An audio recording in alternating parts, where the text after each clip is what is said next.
Hello, everyone. Welcome to this special live to do with 1 second after. Spoilers alert. Okay, that is the only one you're getting. There's no disclaimers after that. If you say we've ruined the book for you, that's your own fault from now on. Let me just pop a disclaimer on. It says opinions on that one. That's fine. Welcome to my panel. You saw all the names on the intro there. We have Brian, Scottish Prepper 73. How you doing, Brian? All good, mate. Thank you. How are you? I'm always good. Always good. Thank you very much. Barry, brown coat prepper, almost a floating head Holly from Red Dwarf today, but not quite.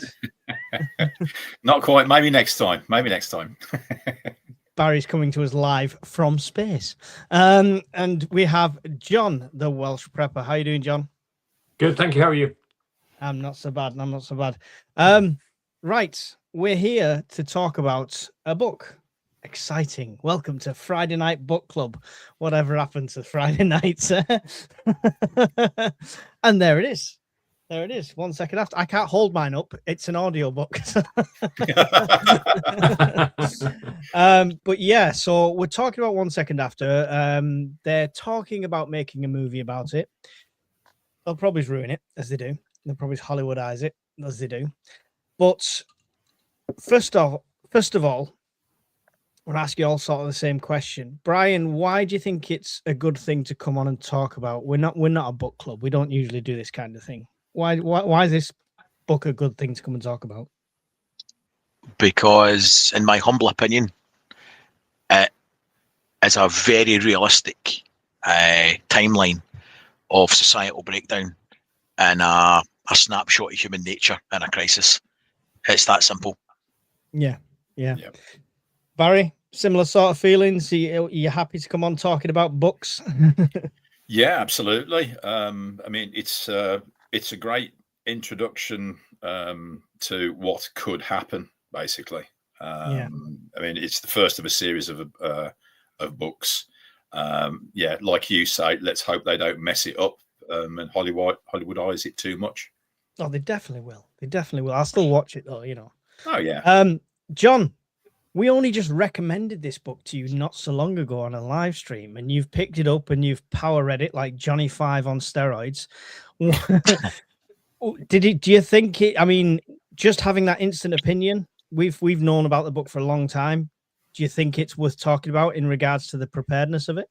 Yeah, if you're a beginner prepper or a seasoned prepper, I think there's a lot in there. There's stuff in there for everyone. It really struck me as sort of, for me, as two sides of it. Part of it gave me a lot of confidence that I am doing the right thing and that I have a lot of things in place for some of the events that occur. The thing that really struck me was the sort of the psychological side of things that I just hadn't considered before. There are, you've done the disclaimer, haven't you? There are events in there. There are decisions that need to be made, and I'm sure this will be elaborated on later, that you just hope you never have to contemplate, but might. Yeah. So. Yeah. And thank you, Andy Walker has become a member of your channel there, I believe, Brian. Thank you, Andy. Welcome to the madhouse. Yeah, I did do a disclaimer. We are talking about a book. If you've not read it, there will be spoilers. It's still worth reading. I've read it 3 times, I think. 3 times, something like that. Right, so we'll start at the very beginning of the premise. So John Matheson is our hero, as it is, our main character, and it's 4 p.m. and suddenly all the power cuts off. Yep, everything shuts off completely. Brian, it's quite a quick introduction. There's not much background into his life and stuff like that, but the shut off of the power is that how you expect people to react, how they react in it? Because most people are just like, oh, yeah, I'll be back in a minute. Yeah, it's fine. Yeah, because we've got a stable power grid. Even though it's American-centric, modern society, we're used to having reliable power. And on the rare occasion it goes down, in the UK it's an average of 2.5 hours, although it's getting progressively worse. So it's no biggie. If power's went out, it's fine, it'll be back on in a couple hours. So that's what they're used to. So that's what they know. So why panic? There's nothing to panic about, right? Nothing to panic about. Nothing to panic about. What's the telltale signs, John, that means it's not just a power cut? What do they notice that's different? Yeah, the main character notices that a lot of things happen at exactly the same time. The phone cut off. All as you find out a little bit later, all the cars stopped. I think his daughter points out all the cars are stopped on the freeway. And there's other things that he notices that all happened at exactly the same time, and he puts it down to coincidence because he, like all of us, he's just not expecting something catastrophic to have happened. Yeah. Barry, do you think there'll be that sense of denial? Like, even if luckily where it's set, there was no planes in the sky at that very moment, but it's an EMP situation. So yeah, I'm on the main run for an airport. So it's going to be raining metal tubes here. Yeah. I mean, as John said, it's a case of he suddenly notices that a few things have happened all at the same time. That wouldn't, and like you say, he puts some of it down to pure coincidence. And then other people mention things to him as well, and things slowly start to drop into place. And, that's when he starts to realize that maybe the worst nightmare has happened. Yeah. Yeah. The first immediate problem that this book pointed out to me, just like if we're going chapter by chapter, is you've got multiple cars stranded on a highway. You've got potential hikers and depends where you live, you might have some sort of tourist area there. Suddenly, you've got an instant refugee crisis, Brian, which nobody ever thinks about. They think about their immediate area, but not all the people are going to be stuck because they're not just going to sit in their cars and wait for days on end. They're going to look for refuge, right? You're saying that, right? In 2010, there was really bad snow up here, and the M80 was gridlocked. Now, I know it's not the same thing because you had adverse weather, but people literally sat in their cars expecting somebody to come and save them. Somebody else's job is to come and make sure I live and I don't die during the night. So, like happy clappers, they just stayed put because the assumption was somebody is going to come and sort this out. So that's not greatly different. That we're conditioned as society that somebody will sort this if there's a problem, and we abdicate all responsibility for disasters to somebody else. Yeah. Do you think that? Would that be the same if everyone's car randomly shut off? That's a bit more extreme, right? Than weather. Depends on who's in the cars. If it was you and me, you'd be thinking, "Oh shit, let's get the bag on. We're going walking." And let me flip that. If you then tried to speak to other people in that queue of traffic and told them what was wrong, they would think you're nuts. They would think you're nuts. You would then get abuse for walking away and leaving your car there, and they'd all be talking to one another, and they'd blame these electric cars are shit. There must be a software glitch. We've been cyber attacked or something. It wouldn't be there's been an EMP pulse. But you would be the nutter for walking away and trying to explain what had happened, because it's out with your comfort zone, your normal experience, and again, somebody else's problem to fix it. Would you try and talk to people, Barry? Would you try and fight the normalcy bias in that situation, or would it just be ruck on your back and off you go, let them argue amongst themselves? I think I'd try to gain any information that they might know. It's not going to hurt to ask and sort of play dumb initially. But then obviously there is going to come a point where it's like, right, yeah, we've established what it could be. Like Brian says, back on, time to walk. Yeah. John, if you've picked the perfect location to live as a prepper, everything's wonderful. You've got enough supplies for all your family. Suddenly there's 30 cars broken down looking for refuge on a road nearby, and you're the only thing there. You got to take them in. How would you even deal with that situation? As a town, they instantly were taking people in because that's what you do as good Samaritans. But it wasn't long before they were debating that initial decision. Yeah, I think obviously it depends on the circumstances. But just to go back to the car thing, I think It depends on the environmental factors. If it's pouring with rain and it's blowing a gale, people are just going to sit in their car. If it's a lovely sunny day, people are going to try and go somewhere else. Just a little thought came into my head is you probably want to use a little bit of deception at this point. If you want to go forward on the road, start by going backwards, cut up into the trees, and then come back down further up. So you don't get a horde of people following you, even just out of curiosity. But going back to your main point about people turning up, it is that dilemma. Do you, as a society, shun people, which they start to do in the book because too many people are turning up? Or do you then start to be a bit more judicious and say, well, if you're a doctor, we'll let you in, but if you've got no skills at all, we're going to make you pass through and we're going to escort you through, and armed escort. And I actually think in the book that's quite a good way of dealing with it, is that you just have to take that hard decision that some people can stay, but some of you have got to go. Yeah, but there's that took a while to implement.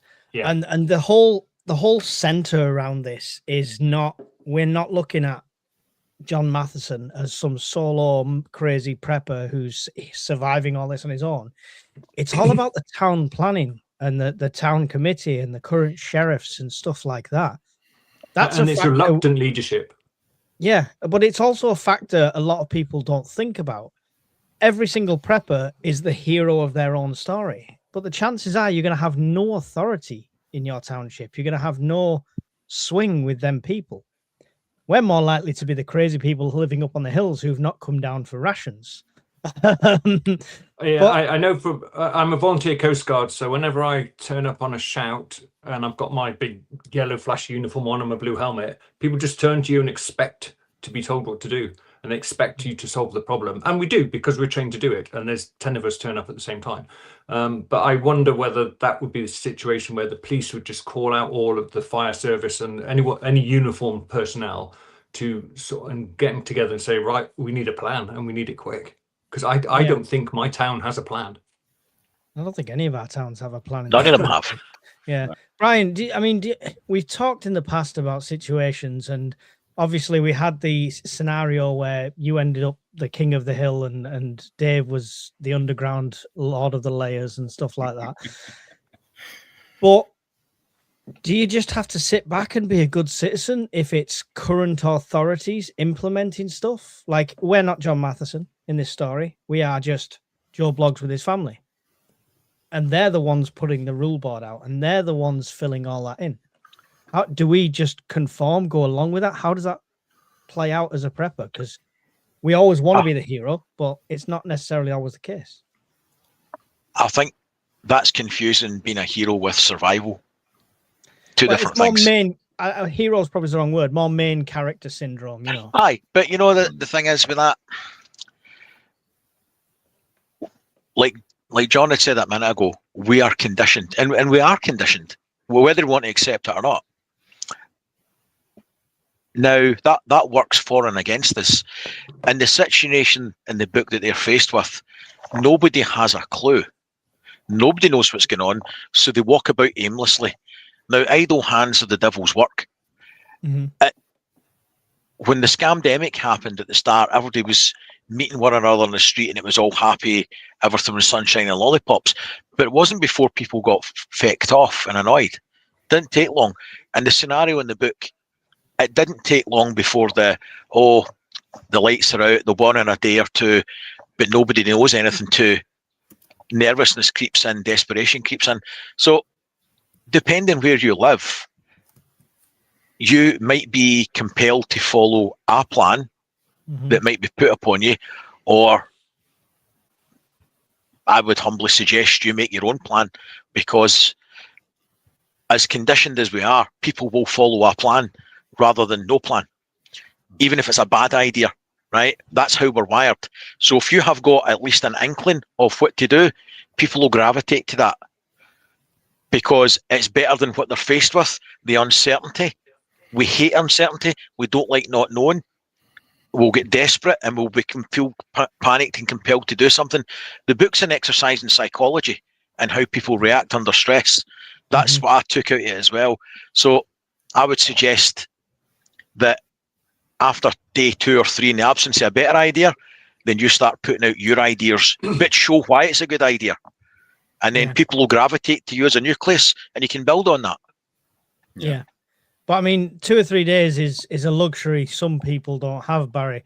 You've got an instant crisis when a hospital loses all power and generators don't kick in. Yeah. You're automatically going to have a major issue there. And obviously, one of the things in the book centers around a care home. Yes. Which we don't think of as hospitals, but are very, very reliant on all the technology they have there and stuff like that. So there's going to be instant crisis there. It probably is something I had in the back of my mind, but never really thought too much about until I read this. What's your thoughts on that? No, you're absolutely right. I mean, in the book, you're only faced with, I think, it's the one care home, and then further on in, there's a military hospital as well, or veterans hospital. Sorry. Here in England, there are so many care homes dotted around everywhere. You know what I mean? I mean, I can think of, from where I am, 5 or 6 easily. Yeah. And if those kind of problems encountered in the book were to occur at those kind of establishments, God, it'd be horrendous. Absolutely horrendous. And it's probably even more so. I mean, a single care home in a mountain town. Everyone probably knows a lot of people. There is out of towners as well, but everyone knows a lot of people.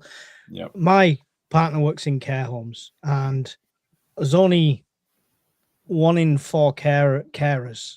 Is that because she lives with you? Yeah, but I'm training for my future. No, that's care in the community, Brian. But only different. 1 in 4 carers care, right? 75% of them are there to pick up a wage packet, which I'm not faulting them. They're still doing difficult work to get that pay packet. I'm not slating you at all. But when it comes to that situation, how many are going to stay behind, John? How many are going to stay there and care when they've got their own families at home to think about? Thank you very much, Shadow Scout Swede, for 100 sec super sticker. Appreciate that. I think you just asked me a question now. There is some hard evidence on this from the New Orleans flooding. Over 90% of the uniformed personnel just didn't turn up for duty because they were trying to look after the family. Their number one priority was their wife and kids, or their husband and their kids. And they just didn't show up. And in the subsequent board of inquiry, as we say in the military, they said, well, what would you do? I'm not going to look after someone else's mother when I can look after my mother. So I think that's something we would have to expect. And I think the book very accurately portrays as well, first of all, the horror of old people dying when they don't receive the care they should, and then just the ruthlessness of people who want to exploit that situation, like drug addicts who are now going into withdrawal because they haven't had their fix of morphine or whatever they take, and then breaking into the place trying to find stuff. I think it did, unfortunately, quite accurately portray what's likely to happen. Yeah. We're still on day 1 here, Brian, but trying to do a direct comparison with this with most of us in the UK is difficult, right? Because it's such a remote place technically, and obviously they've got like Swannanoa down the road and stuff like that, but it's remote compared to a lot of us. Are we talking an order of magnitude worse with stuff like this? It's not going to be 1 of 2 drug addicts looking for a fix. There's going to be, I'm right next to a city. There's going to be more than 1 or 2. It would be horses for courses, to be honest, mate. It would be different threats for different people, but a lot of common threats. The physical threats would be more dangerous and more urgent the more people there are. So people within population centres, I would dare to suggest people in the suburbs after a couple of days would be worse, as everybody started to bail out of the middle and exit. On the way out, they'd be looking to take things with them or commit other nefarious acts. So, but then again, the risks for somebody staying in Inverness, who's maybe a 2-hour drive from the central belt, their risk will be slightly different, or even smaller villages out with there, or even in Wales. But there'll be a lot of common threats. But I think if you're staying in a major like urban population centre, it would be worse, way Yeah. worse. Well, I mean, there's two types of threats as well. I would avoid the threat that I was talking to John about, being the only house where a load of cars break down, because they're not going to single out my house in a sea of thousands of houses. Whereas if you were that guy up in Inverness and loads of cars had broke down, they'll be coming to you whether you like it or not. So there is different aspects to it. I mean, don't get me Sure. wrong. I agree with you. My plan has gone to bug out for something like this, as you know, it would have to be. But yeah. Anyone got anything else to add about the day one reactions and how that went? Yeah, just a lot of his behavior, as described in the book, is born out of it's happened before. Oh, last time it happened, a drunk bloke knocked down a telegraph pole or something, you know. So, and that's something as a prepper, I think we can do something about. We can have an immediate action plan when the power goes off. I always get my water bob out into the bath and I start filling up. If the power comes back on 2 minutes later, so be it. I'll just turn the tap off. But that's my immediate action when the power goes off, is to collect fresh water. And if the power comes back on, fine, but it might not. Yeah. So I think having a plan for your first 30 minutes in your head or written down that you can refer to. If you like Brian, you're probably going to have to write it down in several places.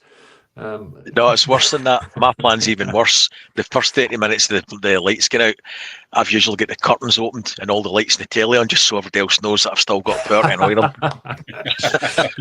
you might regret that. Paints this huge target around the front door. Big glow. This you would never do in that scenario, obviously, but yeah.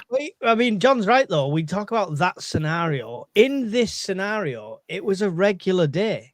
It was right now. The power goes off right now. No They don't know warning. they're in a situation. You know, Canadian Prepper didn't tell us this was going to happen, so we weren't ready. So, you know, that's the kind of situation you're in. And you would be like that at first, as the neighbour's power's gone out and stuff like that. When I did my 48-hour thing, I was shocked how much I'd got done and prepped in the first 20 minutes. So literally from going out, I filled the bath, like you say, John, filled other containers. I got the stuff out that I would need to cook later on and stuff like that, and had areas prepped and grabbed all the blankets out. I was literally ready within the first 30 minutes. I was like, oh, what the f do I do now? So we were shocked that you didn't get shocked, literally.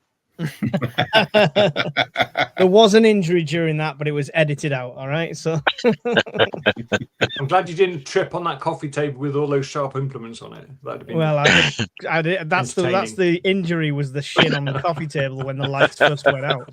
But yeah, no, you're right, because it's better to react straight away and then be like, oh well, it's not, you know, unplug the bath and put everything away, sort of thing. It's much easier to de-escalate than it is to escalate. Yeah.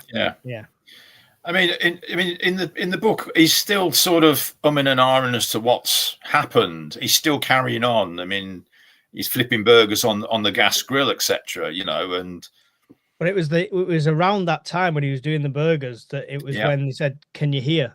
And there was no noise. There was no noise. Yeah, that was another penny drop moment. You know, he's now thinking, yeah, this is more serious. You know, and that's when they decide to do, as you did. They all hunker down in one room basically overnight, and you know, if the power comes back in the morning, great. You know, but if not, we'll see what happens. And you know, then we're into day two. Yeah. Are we into day two? Are we done with day one? Yep. Did he go to? He didn't go to the store on day one, did he? It was day two. Day two, wasn't it? Yeah. So we're gonna go to day two, kind of two. So we're not gonna do every single day. It's a year-long book. We would be here for a long time. Day two to like 6. This is where we start to be introduced to what's going on elsewhere. And the first thing I want to talk about is what we've always said is cash will hold its immediate value whilst this normalcy bias reigns, because he goes to stock up on cigarettes, and he's way too honest for my liking, Brian. He's way too honest for my liking. Yeah. Well, I mean, what do you think of that? Like they're going to stock up and then literally telling the shopkeeper this money's going to be worthless. I think if you believe that things are getting that bad, then you don't want to make another enemy, right? You want to make another friend and ally. And given that that friend has the potential stocks that you might want to need, why would you alienate him on day 2, day 3, whatever it is? So, yeah, I think that's a smart call, to be honest. He's he's looking at the future already, probably unconsciously. He's thinking of doing the right thing for the right reason to set the right example. Would you do that, Barry? Or would you be just like, no, everything's going to be fine, just sell me everything you have? No, I mean, obviously he goes there and already he's seen sort of a mini aftermath of the influx of people going to the store and pretty much buying up whatever they could do, and the shopkeeper's only left with a few cartons of cigarettes left. So obviously he goes to pull out his card. Sorry, John, cards ain't working. It's cash only. And then, you suddenly think, yeah, okay, well, that's true. And then, as Brian's just said, he suddenly starts to think ahead. Right, okay, people are going to need to barter and stuff like that. And, that's where there's the bit of the conversation with the shopkeeper. He walks away with so much and he tells the shopkeeper to stash everything else and ration it out. Good move. Yeah, I'd go along those lines as well, because like you say, that's another potential ally down the road. John, we wouldn't have that luxury in our bigger stores. It would possibly be like that in local shops and things like that, but the big stores would just instantly shut all the doors. They wouldn't bother trying cash only or anything, or people walking around with candlelight, would they? So they tell the government. I wonder whether the sort of it's the next day now, isn't it? So we're probably 18 hours into it. Yeah, they'll probably be closed by that point. There is one example I know of personally up in the Shetland Islands. The co-op stayed open and they had 3 classes of customers. Those that they knew they could give credit to because they'd lived there all their life and all the staff knew them. Mrs. Miggins from the corner. They had people who had cash because they would take cash, and they had people they didn't know and didn't have cash, and they refused to serve them. So for sort of 24 hours, the rural supermarkets might stay open on that basis because it's been done before. But yeah, any large supermarket that we know on an industrial estate, on a commercial industrial estate, is going to be closed by then. I just hit on what Brian said. I think him having that interaction with the shopkeeper, with stash some cigarettes, and ration it and all that sort of thing, I think that establishes the character of him as being a man of integrity, a man of moral standing, a man with influence in his community, a pseudo leader, an elder, even though he hasn't got an official role.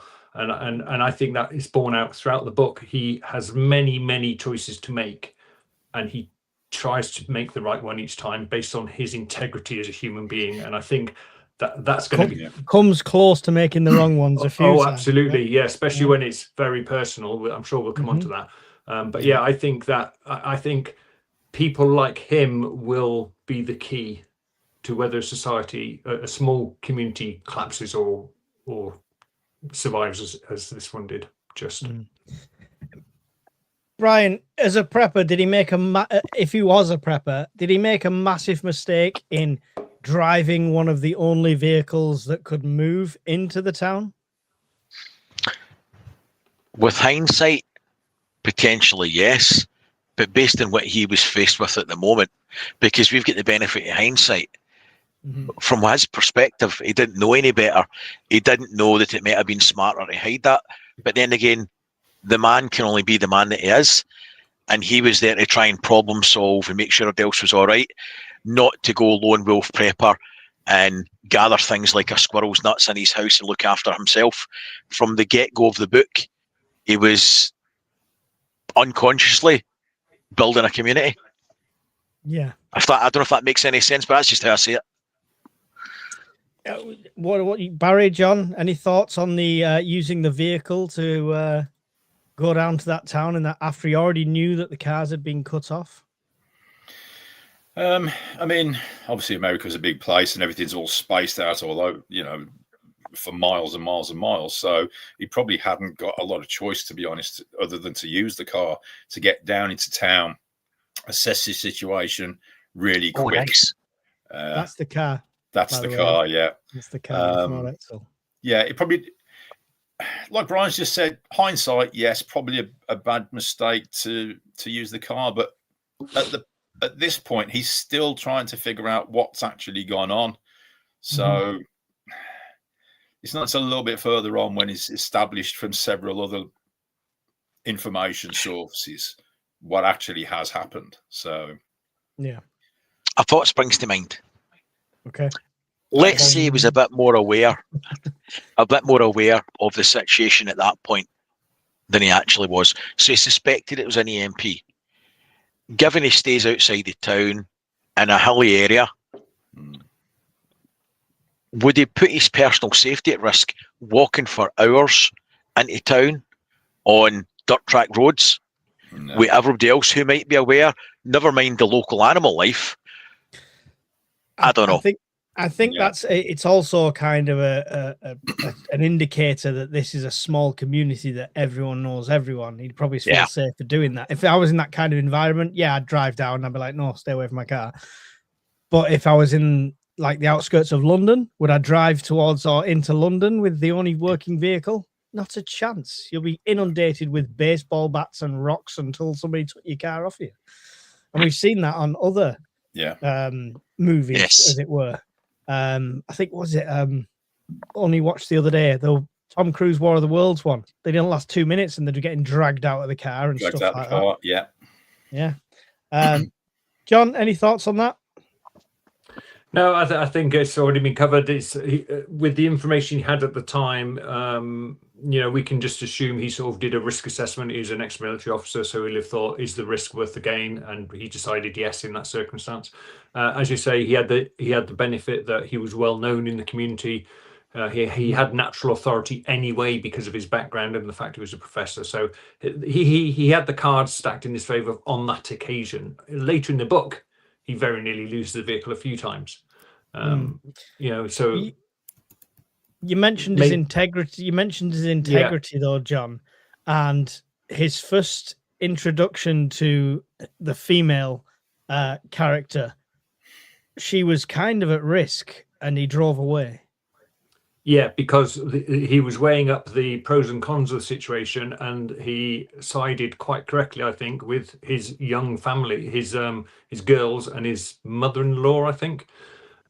So they're always going to come first. But you could, from reading the book, you could tell it was a little bit of a dilemma for him. He wanted to help. He wanted to help her out, and then he saw the trucker that was armed sort of give him a wink and a nod from behind the unruly gang. So he's like, okay, someone else has got this. So I think he made the right choice. No, I tend to agree. But it was interesting because you get the contrast of both. In the town, Brian, obviously that's when it starts to realize, because obviously when he says the money's going to be worthless, he knows then by that point, whether he says it out loud or not, he knows this is a situation that could be ongoing, which immediately comes with a caveat because of his daughter. Do you want to explain that to the people? So his daughter's diabetic. He recalls reading an article and he pulls it from a shelf in an old dusty book, EMP, something he read at War College, I think it was. So now the jigsaw, it all fits together for him. The cell phone not working, the lights went out, no power, some vehicles working, older ones are working. The till's all been down. So he's had his epiphany. He knows now that shit's got real. And then he must have had the horrible realization as a father, his daughter's going to require refrigerated prescription medication. So then he's got a dilemma to try and come to terms with, and he goes into town. And do you want me to keep going, or do you want to? Well, we can let somebody else jump in if they want to. Who wants to talk us through the pharmacy? Because that is one. John, you mentioned the moral dilemma choices. So do you want to take us through the pharmacy situation? Yeah, so he goes to the pharmacy, and there's a bit of an altercation starting up with what is described as quite a hefty, aggressive man, and he resolves that situation, should we say, with a beer bottle, so is owed by the pharmacist, who he clearly knows, because they know everyone. Go on, Brian. See the beer bottle? It's worth mentioning. We need to come back to that later on, because that brings a future problem. Okay, we'll come back to that. So anyway, he then gets to sort of a one-to-one with the pharmacist amongst a sea of people trying to get their medication. So he gets to the front of the queue through doing a good deed, in inverted commas. And then she says, I can't give you all the medication for your daughter. I'll give you a few. And he has that moral dilemma going in his head. Do I just push it to one side and take the lot and be done with it, be damned? Or do I play the good citizen? And he's conflicted with that again, but he does the right thing. Mm-hmm. Yeah. I think I'm trying to remember the order. I think that was a touch later, because Michaela was there then at that time, right? If I'm not mistaken. Yeah. It's just furthering the story that small injury, cutting himself with a bottle, becomes a thing. But we can get to that. Yeah. No, explain it now. We don't have to go exactly in order. It's good to realize these things, As preppers, we need to be aware that the modern trapping society and medical aid might not be there for us. Now, he basically melts this guy on the head with a bottle. When he does that, he cuts his hand. I cut my hand every week, probably same as everybody else. We pick up nicks and cuts. But also, as he's in and out of the care, as he's in and out of the care home later on after cutting his hand, he's exposed to lots of dead bodies. There's a try to clear it out and different things. So he picks up a nasty infection that almost killed the guy. Whereas in society now, if you had a small cut that became infected and red and sore, you go to the GP, you might get a referral to the hospital if need be, you might even get IV antibiotics. But a small injury like that goes bad, 9 times out of 10 at the moment you'll survive. A small injury, when shit's hit the fan, a small cut could kill you if you don't have the right kit and training to get you through that just a small cut. Yeah. So that was something that was illuminating as well. Yeah. Back to the grocery shop, Barry. Can I just say, following from Brian, what's really important for us as preppers is to take the right action early on. He ignored it. He didn't cover it up properly, didn't wash it out properly like he was told to, and all that sort of stuff. So doing the right thing, washing it out early on, antiseptic wipe or even a splash of vodka, and wrapping up properly, and then acknowledging your limitations whilst it heals is absolutely crucial. I think we've all been guilty of it. I mean, I know I have. I've cut my hand doing something on the car or something like that, and I've not gone and washed it all out properly and stuff like that. I've just been wiping it on my jeans until it stopped bleeding, as you carry on working. But age is a factor as well. When I was a young apprentice, I would cut my hands on a daily basis with Jubilee clips, razor sharp cable ties or whatever. And at best, my mucky hands, I would get some black insulating tape. I might wrap it round the gash, but see, after about 2 or 3 days, it's healed. I've got no infection, never ever got one. As you get older, that small cut that healed in 2 or 3 days can take 2 or 3 weeks, and the risk of infection is so much higher. So age is a factor in it as well. Yeah, definitely. And like I say, it was extenuating circumstances, him putting himself in an environment where disease was rife, Yeah. Back to the grocery store, Barry. Didn't take long for people to start the panic stations and go from regular order to clearing it out overnight, pretty much. It's, did they mention in the book that they took too long to put authority down? To confiscate stuff and things like that. Do you think that would be the case as well? Do you think how embedded in reality do you think that would be? We saw fighting over water in 3 hours in Spain. Yeah. Well, this is it. I literally think because this happened sort of like late evening, everybody's realization didn't really kick in until very late at night, early in the morning, and that's when sort of all the stores got hit. As you say, John's gone into town. He's gone to the pharmacy to try and get the meds. He's then gone to stores to try and get other supplies, etc. And he's basically found the shelves wiped out, absolutely clean. He walked in over broken glass, kind of. Yeah, he's walking over broken glass, smashed food. Because the freezers have gone, everything's starting to defrost. Because it's the time of year as well, everything's already starting to decay, and you've got flies going all over the place. The heat's unbearable, the smell as well. And he just grabs what he possibly can, like salt, dog biscuits, a couple of other bits and pieces. Because that's sort of like, maybe, I don't know whether it's just like one lone store in the town where he is, but I mean, obviously, we're a much more compact environment here. There's a lot more shops. I don't think it'll hit us quite as fast, but I still think 48 hours. And like you say, with the situation with the water in Spain, I think 48 hours things could start to get nasty over here like that. Yeah. It was surprising the speed of the escalation in the book, I would say. I'm going to jump about. By all means, jump in if you have points in between what I'm saying. I've only got so many notes, but the first execution takes place within them first 6 days. Yeah, they went for it, didn't they? I was surprised at that. It was for looting, wasn't it? Yeah, it was for stealing medication. A couple of teenagers. Care home. Yeah.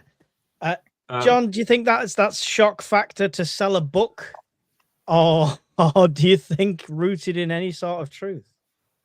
I can see both sides of it. I personally thought, that was a bit severe for first offence from a couple of teenagers. Maybe lock them up for a few days and get them a bit hungry, but and then say don't do it again, and then warn people that the next serious offence against the community, as it were, might lead to your execution. That would have been my preferred method if I found myself in that situation. But also, I do know from my own military experiences, you got to set the example early on. Not that I've executed anyone, but you set the example that someone gets it early doors, and then everyone else goes, "Whoa, okay, I'm not doing that." I think you hit the nail on the head, John. Yeah. You set your example. You don't find it a bit extreme? One of the lads is quite young as well, and an ex-student of John's. John the character, not John the Welsh. That's another moral dilemma that he has to face, isn't it? But I mean, he does get duly elected, through kind of his own fault by saying, well, look, you can't do it because you're a government official. You can't do it because you're police or whatever. Nobody official can do it. It's got to be somebody who's duly appointed. And that's when they all sort of go, yeah, you're going to do it. And he has to, and it's like, right, okay. But I mean, the emotions that he goes through up until the moment where he pulls that trigger, you can see he's really struggling with what to do. I think that's actually quite a good point in the book, for right. At what point do you take that next step? How far can you be pushed? How far are you willing to go? I mean, let's briefly step away from this a second. Channel 4 did that blackout thing. And just when the guy got pushed over the edge to take somebody out in a supermarket to get the stuff, all the lights came back on. Yeah. All the CCTV came back on. That's why I thought it might be too early, Brian. It depends how he's rationalised it and how much he knows. If you've got a grid down event for 6 days in the UK, the chances that coming back on with it within 6 weeks are not great. because all the people and all the arterial roads that are all blocked. So the techs, the transformers and everything to make it fire back up again, they ain't there. And unless you're going to go door to door because you've got no comms anymore and try and literally drag those people away from the families to try and get the power back on, and the same with the factories and storerooms for the transformers and switchgear and everything else, assuming it's not been melted, and assuming you can get through the clogged roads to get there, every task will take 10 to 20 times longer, if it's even possible. If they don't get eaten on the way in the roads and robbed and cut up, shot, executed, try to do it. So he might be thinking and doing the mental arithmetic in his head and going, 6 days with no power, this is going to be a long time gig. But apart from that, their actions could potentially have killed other people and starved to death. Yeah. Right? And monkey see, monkey do. If you've got a supermarket and things are shit's hitting the fan, it only takes one person to grab a trolley load of shit and they'll pay for it before everybody else starts to do the same thing. So if he hadn't done something at the start and sorted out the looting, how long do you think it would be before everybody else starts to do the same? They're doing that in peace times now without a fucking blackout. Yeah. We're going to need a lot of shells then. But I think, but the thing is that you made a good point there. There's no deterrent in peacetime. Mm-hmm. If you break into somebody's house when you can't get any more food supplies in, and you take literally food from their mouth or their family's mouth or the community's mouth, and the penalty is going to be death, right? Not telling the security guard at your local Sainsbury's to fuck off as you walk out the door brazen because you know nothing's going to happen to you. Two different things. Yeah. Yeah. I think he had to do it. So let's switch that to the UK. We're not an armed populace as such. It could be a small town where there's no gun owners, essentially.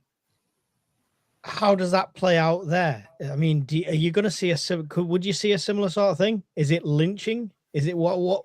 How does that even play out over here? I think you'd have to do it. I genuinely think you would have to do it, because if you're trying to build a community that's going to revolve on trust and communal working and everybody pulling together for the greater good so you don't all die or break up into little parties and get taken out, if somebody's doing that, you've got to set a line in the sand hard and fast, otherwise it will fall to bits within the first week. I know that sounds really hard and callous, and sitting here with the heating on and the lights on, it's easy to make these grandiose statements, and God forbid we never need to face it. But I think in that situation, you would be compelled to act. I think that's one of the best things about the book, like John mentioned before. We can sit here and prep all day long, and we can, watch movies in Hollywood and say, that's how I would do it. Or you could sit here going, yeah, I'd just do this, that, and the other. The moral choices are easy when they're theoretical, right? Yeah, agreed. Absolutely. Yeah. Right. Nursing home.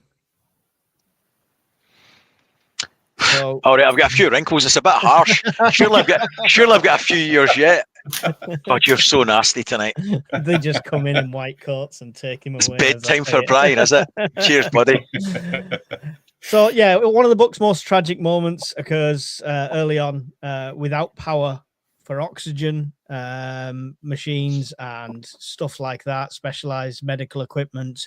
They start dropping like flies. And the normalcy bias we see there is under experienced staff in any sort of tragic situation going, well, usually the coroner's here the same day, within an hour. We don't know what to do. So, I mean, rabbits in the headlight. Yeah. And you had one person that was half competent that was practically having a nervous breakdown because she was trying to run all this thing. Barry, you mentioned how many care homes we've got. Yeah. I mean, how does that sit with you? How did that resonate with you in any way? Are we going to have to go and rescue Brian from the care home before let him rot. Comes the disease? Bastards. I'll go and help rescue Brian so he can take his gold teeth out with some pliers. Yeah. Mate, the amount of Pepsi I drink, my teeth are worth fuck all. I'd fleece him for his keys so he can go and help himself to his preps. Yes. We got Anyway. you back, Brian. Yeah, it's good to have friends, mate. It's good to have friends. Getting that warm, fuzzy feeling right there.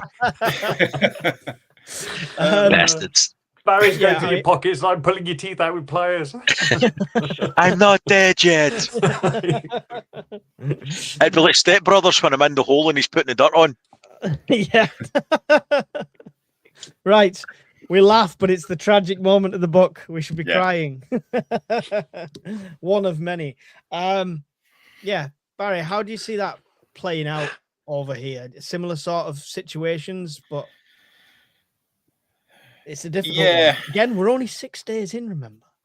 Yeah. Like I say, in the book, a lot of the high-tech medical equipment, it all fails. So like the food pumps fail, the insulin pumps fail, the air conditioning fails. It's a very hot season. You know, all the windows are only slightly open. It's actually hotter indoors than it is outdoors. You've had people who've committed suicide. You've had people who've had heart attacks because of the medication they're not receiving through the electronic pumps has failed. They've died. Some people have taken their own lives. You know, it's like I said, the carers as well. You know, some have gone to go and assist their families and said they're going to come back. They never do. You've got staff probably now working there 24, 48 hours. The ones that really care, the ones that are still trying to hold it all together. Never do's one statement, not able to is another. With no vehicles. Yeah. You know. I mean, it will fall apart. It will fall apart. It will get messy and it will be brutal, unfortunately. We have a very aging population in this country as well. So I'm not looking at you, right Brian. here. You're okay. I'm not looking at you, Brian. You're okay. Yeah. Just want to put that up from Fairweather Motorcyclists. The first time you experience contact in a conflict zone, the brain fog 99% of people experience hits like a tsunami.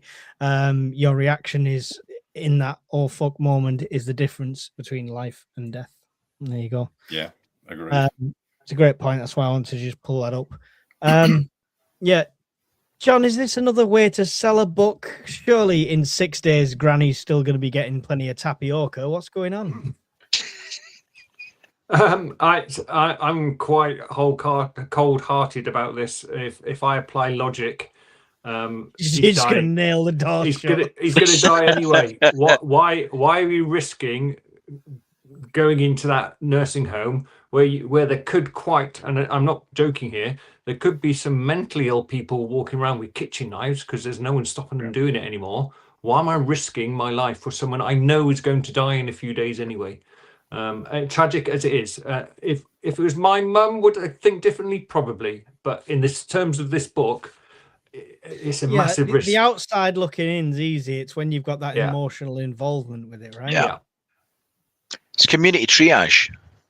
You're literally cutting off a limb to save the body. Yeah. And you again, if you do your dynamic risk assessment, you can't help but try and weigh up logic against emotion. And in that case, emotion won because he decided to go and get him. Logic should have really won, really, because he knew he was going to die soon anyway, and the environment he was putting himself in was just fraught with hazards. Potentially life-threatening hazards. Did he know how bad it would be till he got there? Good point. Maybe not. I don't think he did.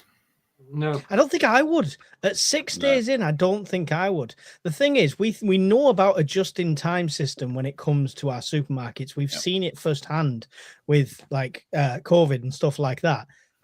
But when we realize just-in-time is also medications and medical supplies for care homes and stuff like that, and they're getting deliveries on daily and every couple of days basis.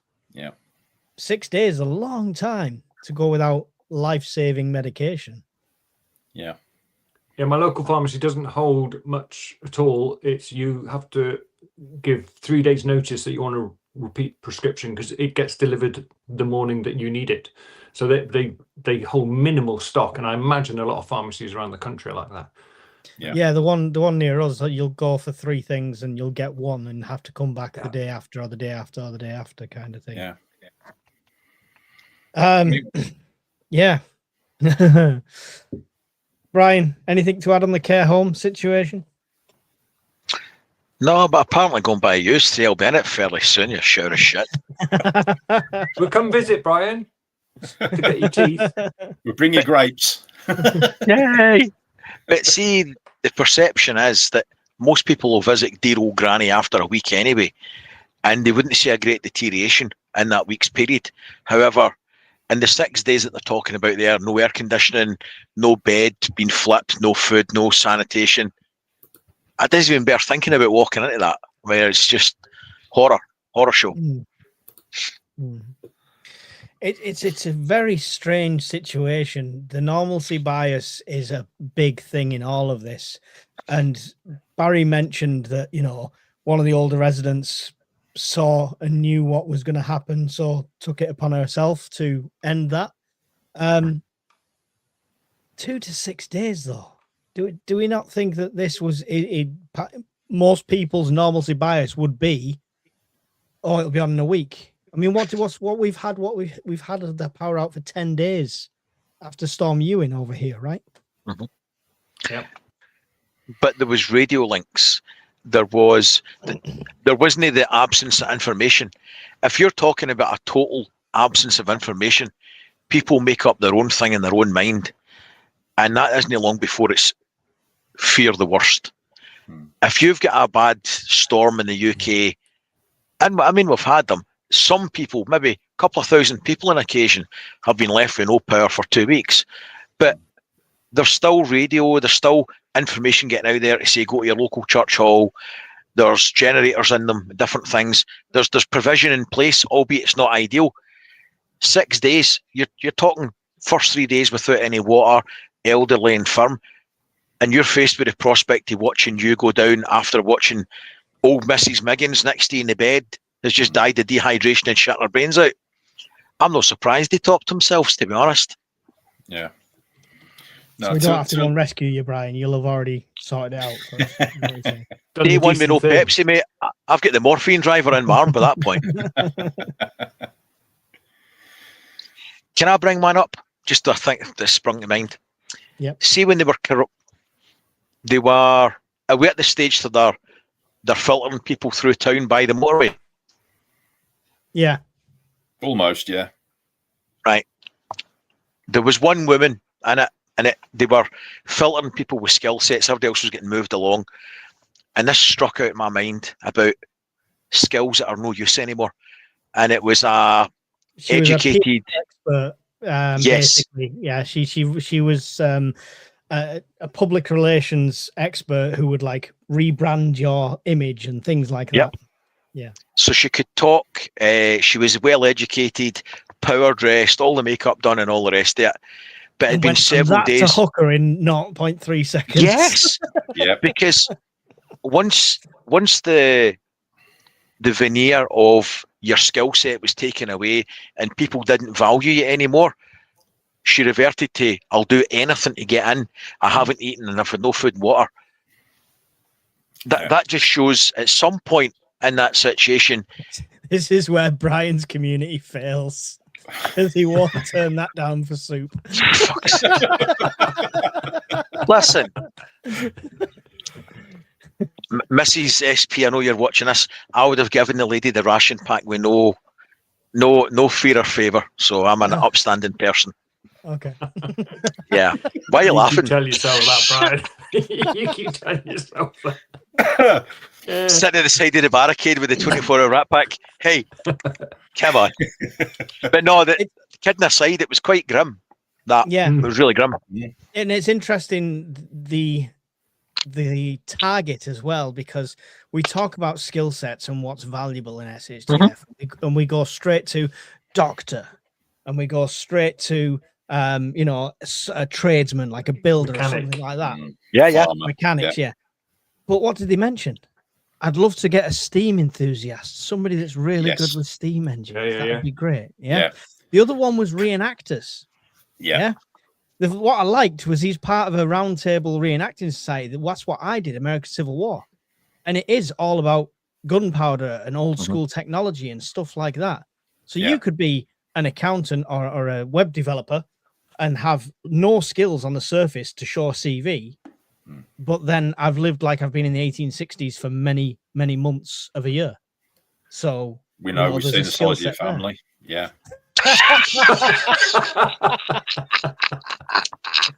Oh, dear. And that's the only one's collar I didn't get. Terrible, Barry. No, but yeah, it's right, because skill sets, we think of these individual skill sets, but there's so many others. What we're doing now, what everyone in this chat has got, is probably a skill set based around preparedness and stuff like that, and any kind of things related to that. So yeah, skills pay the bills, right? Right. Anything else in that first week I'm missing? I think we're all good. Yeah, I think we're good. Yep. We're good. Well, we do get introduced to the college, which is an interesting situation, especially in the States, because you've got people that go to college that don't live in that town, that parents aren't there and stuff like that. So that becomes a home to a lot of students, essentially a start of a militia as well. Yeah, it's a barracks, isn't it? You've got to love a college that's got a colonel as one teacher and a sergeant as Yeah, so was he staff sergeant or something in the Marines? yeah. Yeah, something like that. Yeah. So he goes up to this when he goes back at that point to that college, they're already drilling like it's that. He's already got them out doing drills and stuff like that. Yeah. We want to avoid the word militia like the plague, all right, on this channel, because we're not that type of prepper network, all right? Volunteers. Should we say volunteers? Volunteers. I suppose what I'm asking is, within a week, again, is this something that you'd find a necessity of? Yeah. You're instantly talking about defense on a massive scale, not talking about defending your family or just your home or just your entrance. You're talking about essentially your own little home guard going on. Right. But I think you'd have to, though. I mean, if you've got finite resources, nobody's coming to save you. Every mouthful of food that you've gathered or you've got stocked could be your last. So you have to guard that, because everybody else that's got feck all is going to be coming to take it. At this point where there's nothing else in the shops, they're desperate. They're coming to take yours. So if you're not guarding it, you're losing it, and potentially you're losing your life. How quick do you see that city migration? Haven't they got wind of this forced migration from the next town down? Yes, they've been told they've got to take 5,000 refugees, haven't they? That's late on, though. Is that later on? I think that's a bit after, but yeah. I mean, we can still talk about it. You're right. I mean, I don't foresee the forced migration over here. I don't think anybody would hold the authority within our cities to do that, and people wouldn't listen anyway. But the natural migration of people leaving built-up areas. Yeah. How long do we think that would take, John? As your role of what you do day to day, it must have been thought about at some point.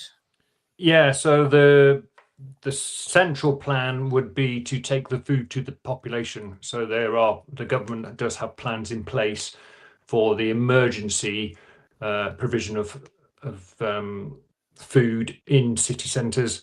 So they are trying to keep the population in place, because the home is actually the best place for you to be. It's the most familiar environment. You know where everything is. Having hundreds of thousands of people trying to live under tarpaulins on Loch Lomond because they've all left Glasgow isn't ideal. So keeping them in the cities is the first priority for the government, and taking food to them. And that is a really good way to control a population, is to say, we're only handing food out in St. George's Square or wherever. Yeah. So we'll keep them there. In the absence of government aid, I imagine it would not take very long. Most people have 3 days worth of something in their house. Yeah. You know, black olives and instant coffee. Not a great meal, but you can eat it. You know, so I would imagine it probably would take a good 5 or 6 days in the absence of any government aid for people to start fanning out looking for food. Mm-hmm. And do you see that search for food, Ryan? Obviously, there's this illusion for people who have lived in the city all their lives that there's an abundance of food out there in the countryside, and you can just walk along and pick up fresh Big Macs out the field. Yeah. But it's not always the case. Do you think Yeah, plus they're all going to... Sorry, mate, on you go. Well, do you think that search would initially involve civil unrest? Somebody literally just put in there, I have a food garden and trees that produce legumes and backyard chickens. Now, if you're the starving family either side of this house, are you going to start to go out to the country, or are you going to target your neighbour first? The neighbour that you've been at their kids' birthday parties for the last 10, 15 years, that you've been talking over the fence about the football.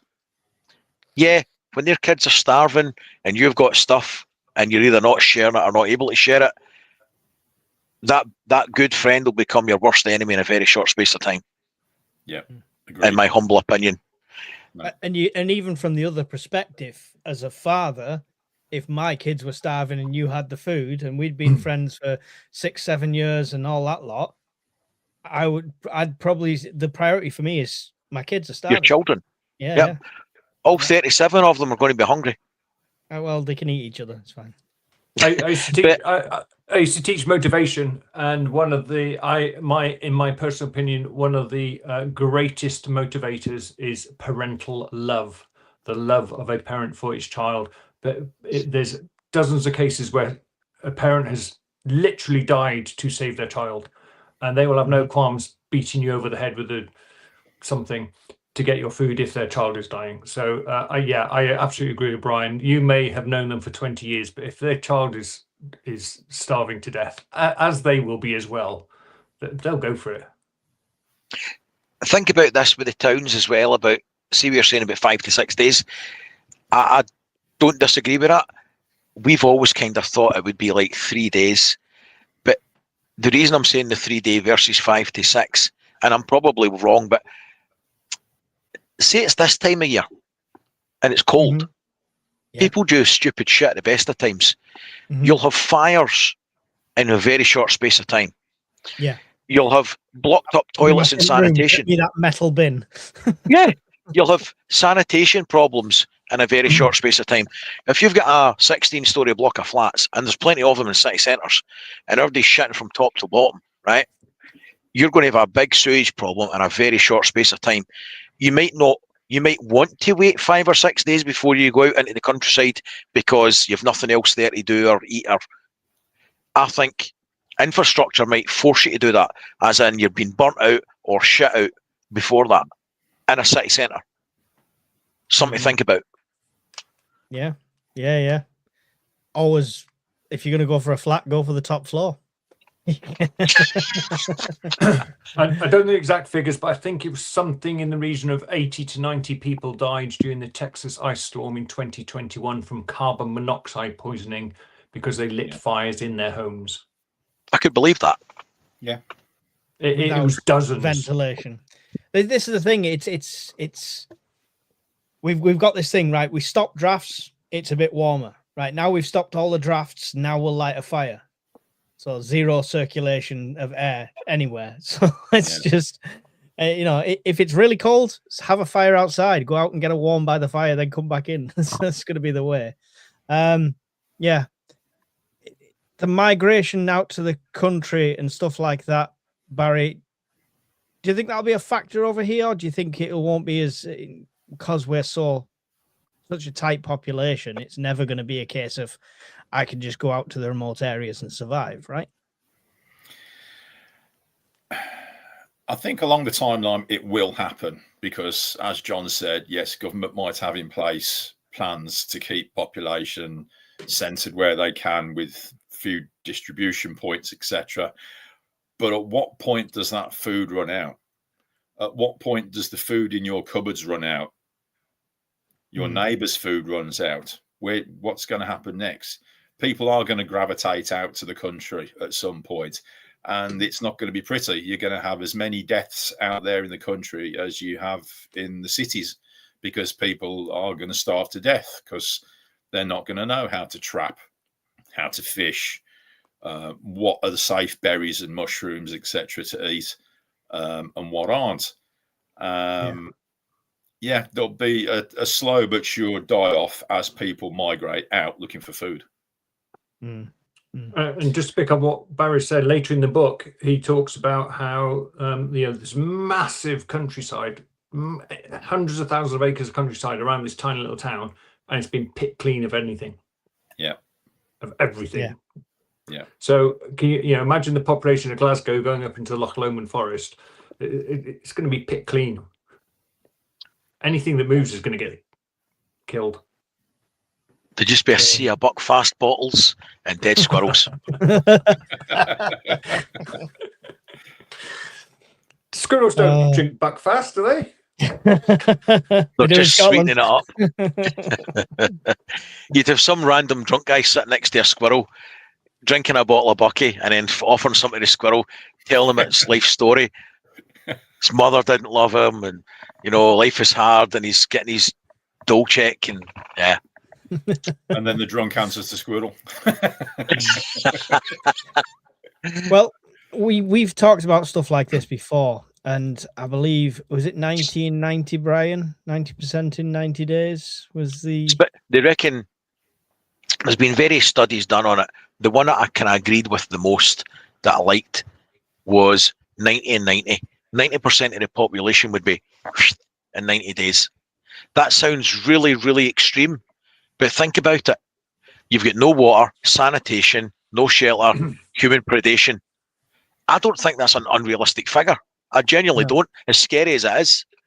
And when the slightest nick to your hand could do something like that, and there's no antibiotics and everything else, it's easily done.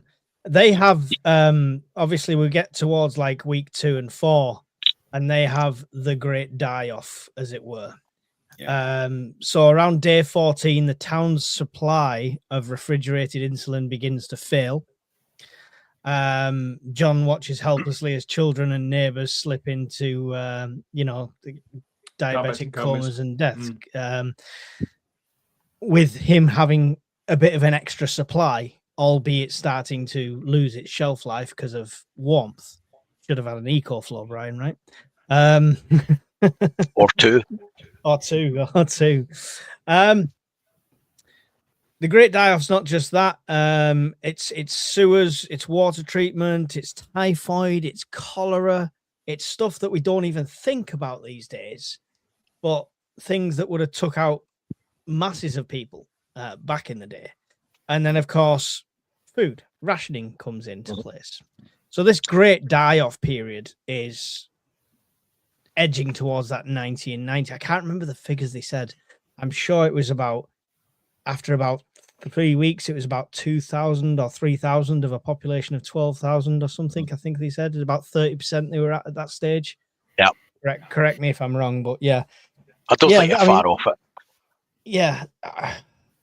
Anybody want to talk about everyone dying? Think about it, though.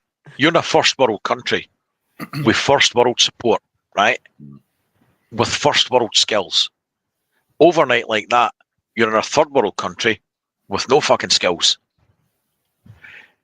If you were born and bred in a country with no infrastructure, that you knew where to find water, albeit maybe polluted, you knew how to forage for food, you've got this much of a chance, right? If you've been playing Call of Duty since you were 7 and your biggest problem is running out of bread till you go to the shop the next day, your chances are that pretty much gone. So if you go from first world to third world, you're bollocks. Without skills, supplies, and dare I say, a large smidgen of luck. Yeah. Yeah, we've also got big societal problems in that we do not have any immunity. There's kids running around in South Africa with tapeworms inside them. That'd probably kill us if we got a parasite like that. Our resistance to antibiotics generally, all the other things, when you add them up, a simple infection that we can cure with a few tablets today is going to be a killer. Mm-hmm. Yeah, at one point, at one of the meetings that John attends, there's a doctor there, and he says, we are now facing third world problems, etc. And he mentions all of the diseases that Brian's already mentioned, and he says, look, he says, this is just the die-off now. We've still got the worst to come. And aside from that, you've also got all the stupidity deaths as well. People hacking arms off with chainsaws accidentally because they don't know how to use them properly, putting spades through the side of the legs and things like that because it's glanced off a stone, all that kind of thing. And it's we can sit and laugh at it now, but in that situation, that's a real problem because it goes back to the point where, like, John only had a small cut on the inside of his hand. It nearly killed him. And that nearly killed him. Yeah. You've got all the other problems associated with the stupid factor as well. Yeah. And it's not always stupid factor, right? Bad We're all luck. human. Accidents happen to everyone, To some more than others, though. Yeah, I know, yeah. I'm going to have no arm with a chainsaw and a spade sticking out my leg, and both of them will be on fire. Yes, I know. It's a miracle you're still alive, Mike. I know. The Lord watches over you. Somebody is looking after me, definitely. Yeah, so I mean, there's not really much more we could say about that. We have the total seizure of private food. Well, it's not a total seizure. It's I like this. It's a conditional seizure, which you don't see in any others. It's either one extreme or the other. So I'll be interested in your takes on this, because to explain it to the people that, are still watching, even though they've not read the book and are happy with spoilers for 120 minutes.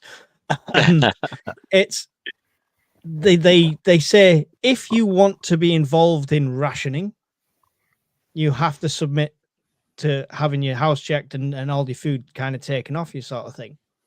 However, if you just want to keep what you've got and fend for yourself, that's fine, but don't come down and get rations.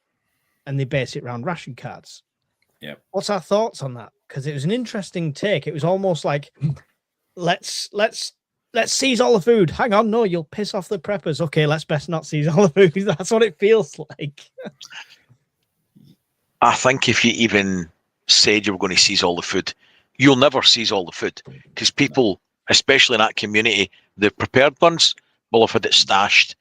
But if you did try and seize it, you're probably going to have a shooting session going on, right? There will be conflict. So you're stuck between the devil and the deep blue sea. So the people that have got the most, that are willing to fight for it and defend it, they're not going to be a drain on you anyway. So allowing you to keep some of it and perhaps keep them on side further down the line to help you out, maybe the lesser of the two evils. Mm-hmm. Yeah. Any thoughts? I thought it was quite... Go on, Barry. Go on. No, go on. After you, John. Thank you. I thought in the scenario of the book, it was a very diplomatic solution. Don't ask for a ration card if you don't need one. But if you do ask for a ration card, you got to let us search your house. That it was sort of a don't ask, don't tell. Yeah. And to avoid exactly what Brian said, a shooting match at the front porch where you got, Hillbilly Jones and his 5 kids, you basically, Mike, fighting the authorities. He's been part of the panel for 2 fucking minutes and he's already on the He's learning well. Quick learner me. No, but yeah, so it's it was a good solution. It was a compromise. Yeah, it was pretty diplomatic, because you've got they have the family that live in the hills that they know are preppers as well, and they're debating whether to go and raid their place for the food. And then this is how the idea of the ration cards and everything all comes about. But they're also looking at the the farms on the outer skirts of towns, where what are we going to do about the livestock? Because we need to be killing some of it, but we also need to be keeping breeding stock so we get us through into next year. So already they're starting to plan now. They know this is in for the long term. They just don't know how long. So they're already forward planning. And I thought that was a good point that they raised in it as well. Which is great if you've got that tight-knit community and you can enforce that. Yeah. Here, I think you would have people that haven't got a clue about meat trying to kill local farmers' sheep and picture the scene from Dances with Wolves after the hunters come the through, buffaloes, skin all the buffalo and just leave the carcasses. They mention that in the book. Yeah. I mean, but if you've seen the film as well, Dances with Wolves, it's a poignant scene as well, and that's what I see over here. People attempting. Scotland has an abundance of deer, almost like an epidemic at the moment, but it won't take long for people to mess all them up and waste the loads of meat. Yeah, I laugh though, ironically, that a lot of people you hear, the first sign of something going wrong, their plan legit is to drag dear old granny and the kids with their backpacks on out into the fucking forest, and they're going to overnight become the Amish family, building barns with a 3-day supply of food, swinging axes, become immediately super fit and tabbing through the forest, not slipping and breaking a leg, not shitting their brains out within a couple of days.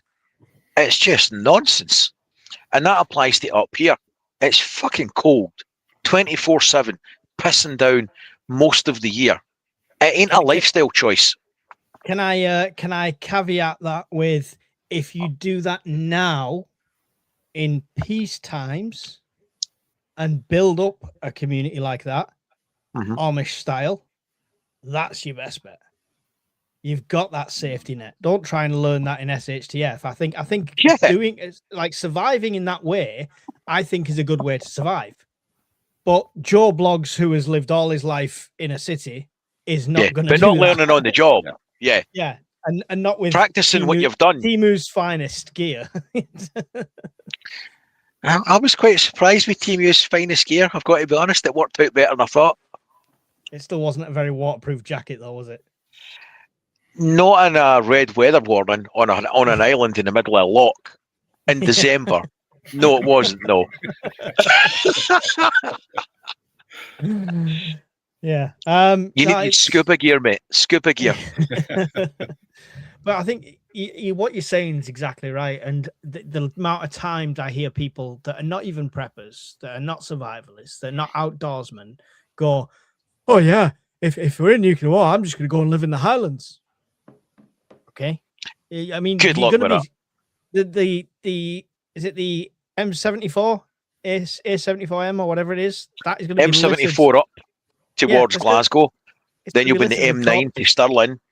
Yep. Then corpses. Then the A9, which will be from Perth up towards Inverness, which is made it that far. They've done well. Yeah, but the further up past there you go, there's nothing. There's nothing there. It's like hills, trees, and nervous sheep. Yeah, heather, nothing wild. You're assuming they haven't barricaded the M74 at Gretna Green. Well, yeah. Keep your lot that side of the border. I'll just go as a mute and push the Scottish missus ahead. Anyway, I'll be all right because I reared my own animals. Oh, fair play. Oh, fair play. Pigs and sheep. That was 7 minutes before slaughter. That's lamb chops now. It was delicious. Sorry, let's just take it back to cold reality. No, I think that's a good point. Is that for me, one of the takeaways I had is to what you're going to do after your prep's run out. I thought I had a year's worth of food. I used your really useful planner, Mike, based on calories. I've got 235 days worth of food. So I've learned something already. still a good amount, but it's still a significant drop off to I what thought I had a thought. year's worth. Yeah. So my planning is now get a year's worth. I've got husbandry skills. I've taught myself how to grow vegetables, spent 5 years growing vegetables and learning each year how to make it better. I've got a seed bank. I'm thinking now as a prepper, what do I need to put in place for after the food runs out? Yeah, and you've got to think of that as a timeline as well, right? Yeah. I mean, you should be planting and thinking about that in week 1. This is never even brought up until later in the book, right? And as far as I'm concerned, they left that way too late. As soon as you're starting to think about growing extra food and doing stuff like that, you're starting to look at the weather conditions changing, right? Do you think though they were overwhelmed with all the things they had to do? They were very much living in the moment to survive without a lot of time to, because they were learning on the job, more or less, without being able to do forward planning for seasonal growth. They were too busy trying to get some sort of community and plan up in place at short notice. Then, when they got things settled down, they had time to try and plan. And you're right, they were late to the game, but I think that was necessity rather than bad planning. And they had external threats from the village one way and the village the other way. Yeah. The village people. The village down and the city the other side or something. I think it was the city was pushing people on it. Yeah.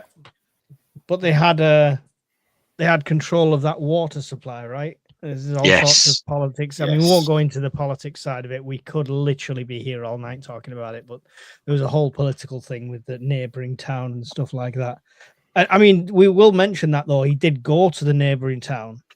Yeah. And that's where we see the risk of driving a car into places like this. The bridge incidents, yes. Yeah. So go on then, Barry. Tell us the bridge incident. Yeah, so they want to go and have a meeting with the mayor of the next town. And so a bunch of them go in the working car and they get stopped on the outer the town limits by a couple of cops. One's not very professional, let's just say. The other one is. And there's a little altercation and they do end up sending somebody into the town to negotiate, which doesn't fare well. That's when they find out about the forced migration that they're going to have. That's it, yeah. I know, that's where it comes into play, that they're expected to take. There's no request. They're basically told you're going to get 5,000 refugees. We're sending them to you in 2 days' time.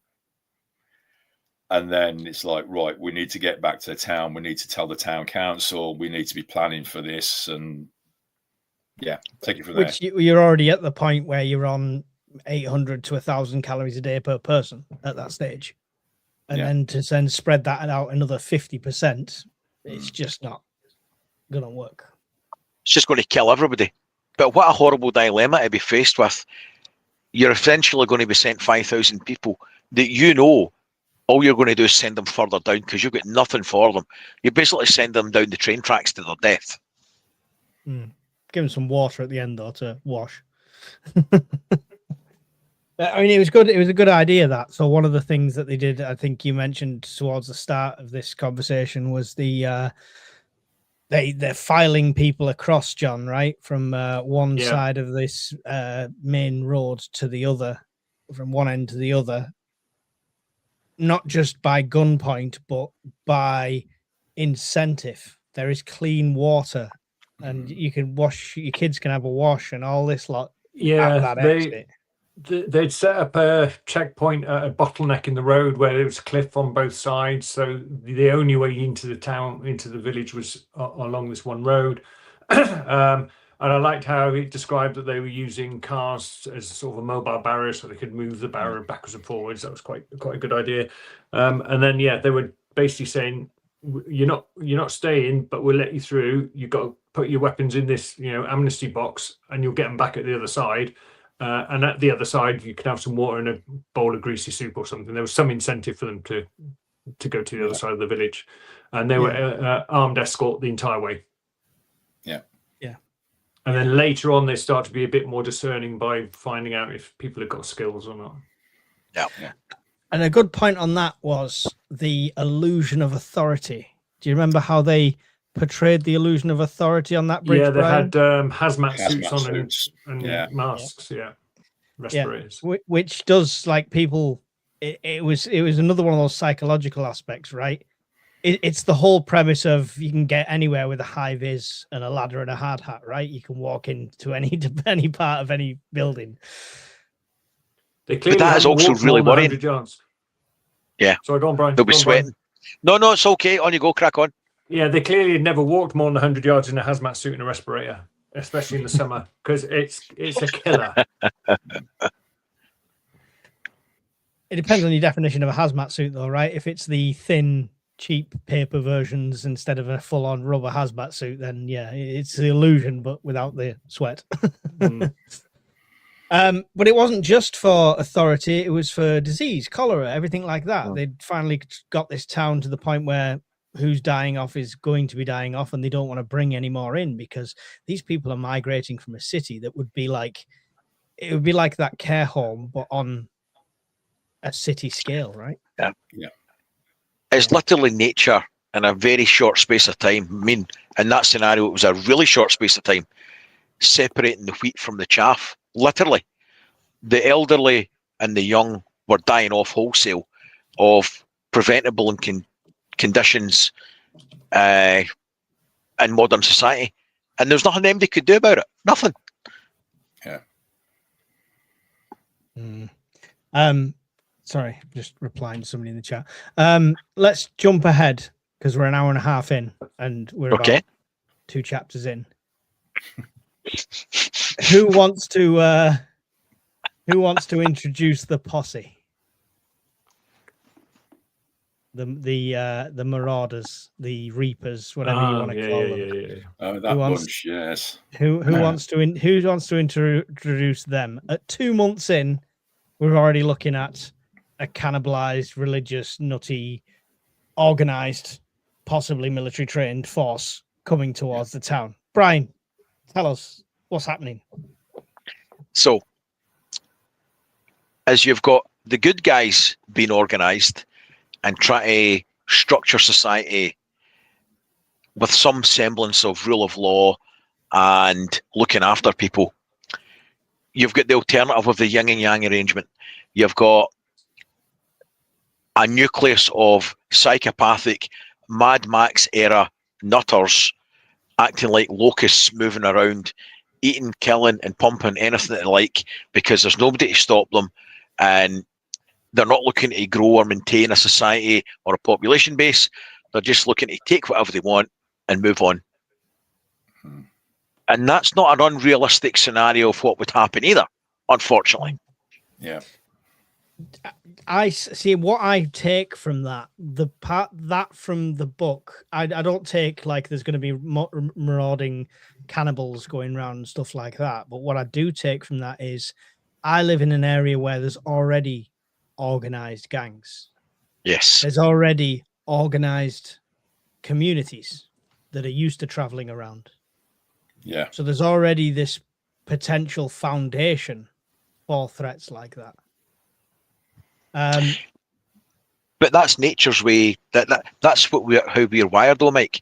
Because if you're in an urban population centre and rule of law, and you're going to school, and you're getting the shit kicked out of you every day, but people in this gang are not getting the shit kicked out of them every day, but you've got to do some dodgy shit, robbing, different things.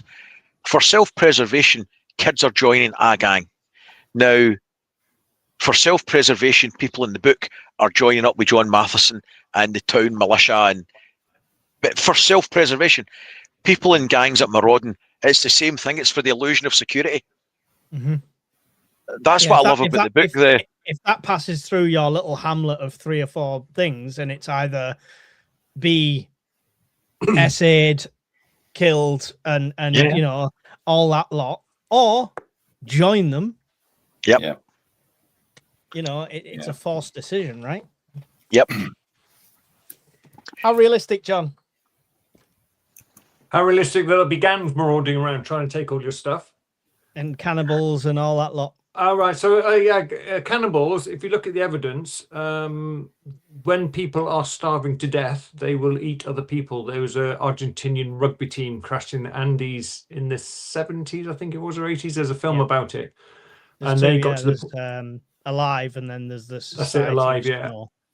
Yeah. So, and they started to eat the already dead people, obviously, who died in the crash. But, it's not unprecedented.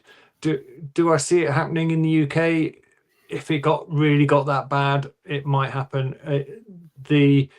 I don't think the UK population is as susceptible to extreme religion. But you made a point earlier, Mike, about there are already gangs out there, and there are already gangs who travel around quite a lot and already rob people. I'll say no more than that. So the basis is there, the nucleus is there for them to attract the right or wrong sort of people. Yeah. Even if it's not the cannibal side, it's the locust side, right? It's the and it's forcing numbers. It doesn't matter how many methods I have to defend myself. If there's 50 people attacking my house, I'm going to die. Or bug out first. But you know what I mean. If it's last stand, they're going to win. Yeah. Which brings us to the militia, which is now suddenly, after 2 months, practically special forces. Special forces kids. I mean, it's a good job it's set in the United States, right? Because we managed to arm 2 full regiments of a militia inside a college. I mean, I don't think you could do that on average with the local town in the UK. You might be lucky to get a couple of shotguns and a pitchfork and an old Enfield musket. So some of them did have what they call flintlock rifles from the reenactment group.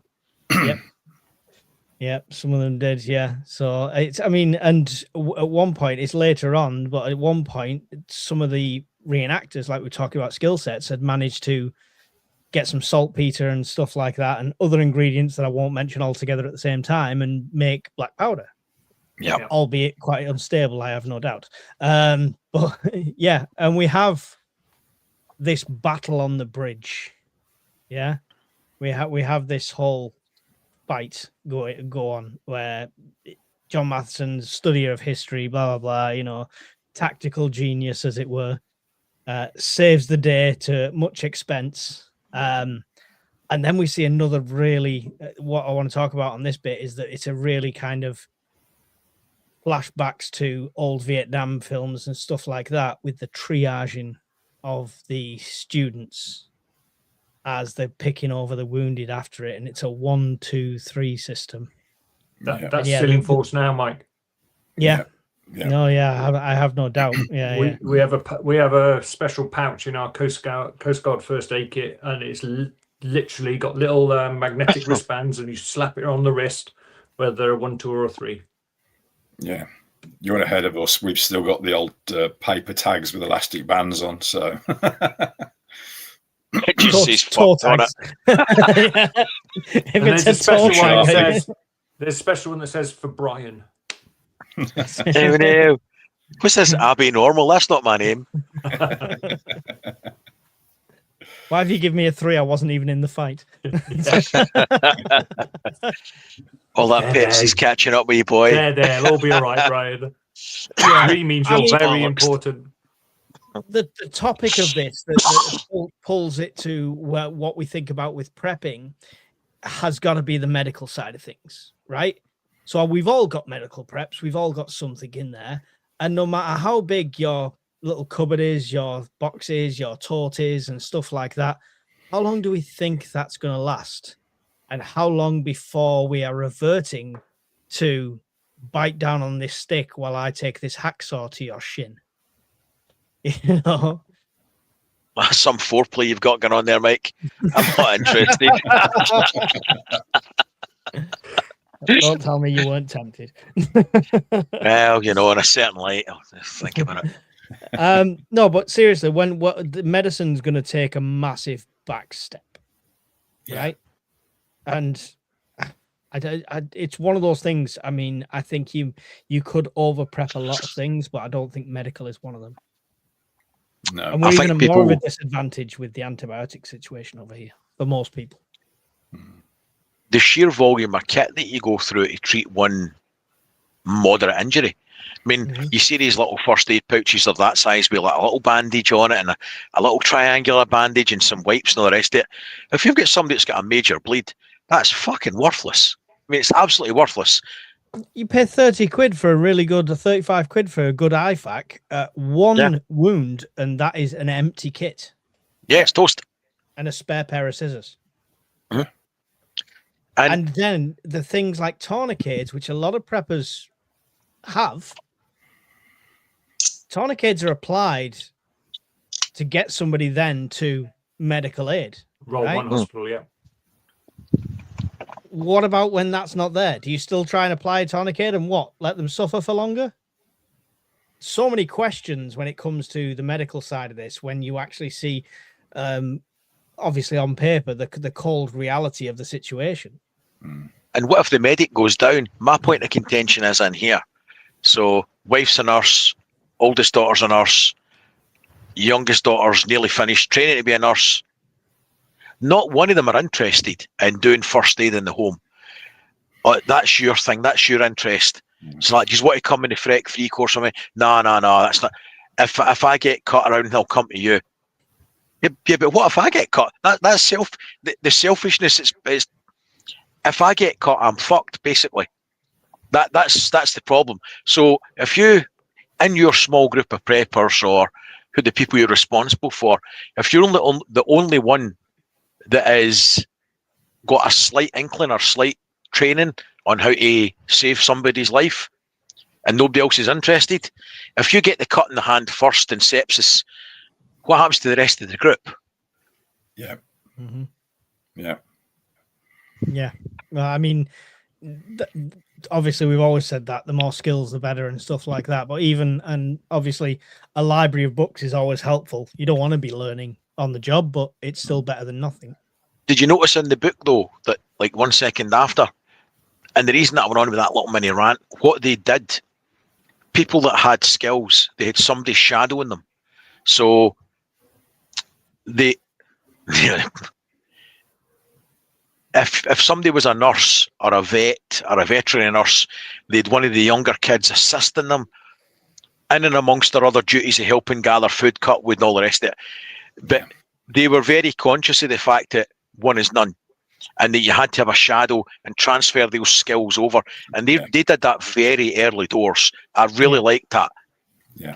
Yeah, they had an abundance of students that were there that could learn as well. So it's always a plus. The willingness to learn is the problem in peace times, though, Brian. Like you say, if no one's willing to learn, you're left to be the only one that can do it. So yeah. But the actual medical supplies, John, did it make you think? You said obviously you went and used the app and the spreadsheet thing that I made and counted your food up. What about when it comes to medical supplies? Because things like this, when you actually think of what's needed, I mean, and this is only, we talk about what's needed. You can say, right, well, I've got a bandage. That's one wound. It might not be. You might end up tearing through 3, 4, 5, panicking, trying to stop blooding, trying to clot, stuff like that. It's very quick to go through even one of the big first aid kit box like I've gone through quite a bit of stuff in there with a very simple injury. Yeah, I first of all, I think the most important thing to say is to get the skills, at least do a first aid St. John's ambulance type thing. I can't remember what level it is, but as a Coast Guard, you're sort of a critical care. You learn how to apply tourniquets and do the AD and all that sort of thing. So I have the skills. So do my fiance. She's in the Coast Guard as well. So I've got someone to look after me. Brian, I've got that covered. My medical supplies, I keep enough over-the-counter medicine for at least 5. I think my furthest date one, if you like, on my sort of paracetamol, aspirin, brufen is 2030, so 4.5, 5 years, which I rotate them round. But it doesn't instantly, people should realize it doesn't instantly stop working. No. It deteriorates. You might have to it take deteriorates over time. Yeah. There's a very good study done by the US Department of Defense on that, which you can read online. I also, in terms of proper trauma, like having to apply a tourniquet type trauma, I've probably got enough supplies for 3 or 4 events, 3 or 4 instances of that happening. I hope that never happens. Mhm. But Yeah. I bulk buy my medical supplies from sort of B&M and all the places where you can buy them in boxes of 100, and I just store them all in a big plastic box. So I've got backups if I have to use my first aid kits. So that question to you then, John, comes a time, touch wood, God forbid, you have to use a tourniquet. Yeah. Are you going to use it knowing there's no secondary care for that person? Absolutely, because you can survive if you lose your arm just above the elbow, or if you lose any of this lower arm, you put the tourniquet just above the elbow. Someone can survive if you've got the right equipment to stop the bleeding and prevent infection. It's not going to be pretty. Yeah. I have a limited amount of antibiotics if it did get infected, but I'm not just going to let them. I'm just not just going to stand there over them and watch them bleed out because there's no hospital to take them to. I would try and save them. I'd get the tourniquet on. I'd get the covering on whatever the wound was. Yeah, they might get a hacksaw to their lower arm, but that's better than being dead. Yeah. It'd take a few paracetamols to smart that pain for over-the-counter stuff. Yeah. Anything to add on? As we've seen in the old cowboy films, give them a bottle of whiskey and then cut it off. It's not great. Let's not pretend this is a good situation to be in. Yeah. And alcohol thins the blood as well, so just be careful with that one. Yes. Anything to add on the medical front, Barry or Brian? Or I don't think you can have too many medical preps. Simple as. And the reason I say that is because obviously my real world job is dealing with the ambulance service and the aftermath of jobs that they go out to on a daily basis 24/7. And I've seen the amount of mess created from just one incident, one person, all the way up to multiple vehicles going into a job and having to be attended by multiple doctors, multiple paramedics, helimed, all that kind of stuff. The amount of stuff that gets used, think of it and then double it and double it again, because that's how bad it can get. So in my opinion, you can never have too many medical supplies, whether that's consumables as in bandages or medicines. The blood aspect of any sort of major injury has been understated on every Hollywood movie since Zulu, when it was a blotch of red paint. Yeah, it's gonna pump. It will pump and pump and pump and spray over distance, and when the heart stops pumping, it will just pour. Oh, I thought we were talking about you there, and then we're on about pumping means a different thing in Scotland. Yeah, I know. I've dealt with casualties from a car accident, and one of the guys smashed his legs up, and his femoral artery was arcing over the road. Oh. Yeah. And I literally got hold of the femoral artery in his smashed leg, and I pinched it together and just waited for someone to turn up and put a clamp on it. That's gnarly. Yeah. Wow. And when I put my head back, it gets worse. When I put my hand behind his head to sort of comfort him, my hand went, and I went, oh, and I sort of took it out again. Yeah. Because all his back of his head was smashed in. Oh. So did they make it? Yes, he walked. He got helimedded. This was in America. He got helimedded out to Modesto Hospital in California, and he walked 2 years later. He had 18 plates in his left leg and 22 plates in his right leg. Wow. Fair play, mate. You saved his life. The benefits of aftercare. There you go. Yeah. But that's definitely that's awesome. That's absolutely awesome. But it's gruesome. But it emphasizes the point. It emphasizes the point. If you've got, your $9.99 first aid kit from Amazon, and you think that's going to do you, you've got a year's worth of food, but 10 days worth of medical supplies, then there's a priority thing there. I've done a medical count today. I've gone through all my stuff, and I always thought I had quite an abundance, but it gets used, believe it or not, with my accidents and other people's accidents. Really? It never does. Wow, I'm It shocked. It gets used, and it's gone down quite a lot. Yeah, well, it's gone down quite a lot, and right now I'd be at a point it's dangerous. If something happened now, I'd be very short on medical supplies. You know, I'd be all right for a couple of traumas, but you know, not for long term. So it quickly goes down. And okay, we've done with the gruesome side of things. So yeah, big battle. A load of more people die, which is great because it means more rations for other people. Nice plate of bear meat. Let's put a big bulk together. 3 to 12 months, because we are getting late on here. We'll briefly mention pets, Barry, because people not only underprepare for themselves a lot of the time, even people that do prepare might have 90 days worth of supplies and 2 weeks worth of cat food. Yeah. So pets very quickly become less priority, and dogs can start to go feral and stuff. So that's addressed in the book. Yes. Could you see a better way than what was done in the book? That's probably the only thing I'd say. I mean, it's a difficult one. It's bulky, isn't it? Dog food's bulky. So yeah, dog food's bulky. I mean, as you say, there comes a time when even your supplies for your dogs, etc., will run out, and you say they go down this road where, like John Matheson's 2 dogs, they usually get fed from the side of the table, like most dog owners would do. You know, they sneak them a bit of chicken, that kind of thing. But of course, that chicken now is going down everybody else's necks, etc.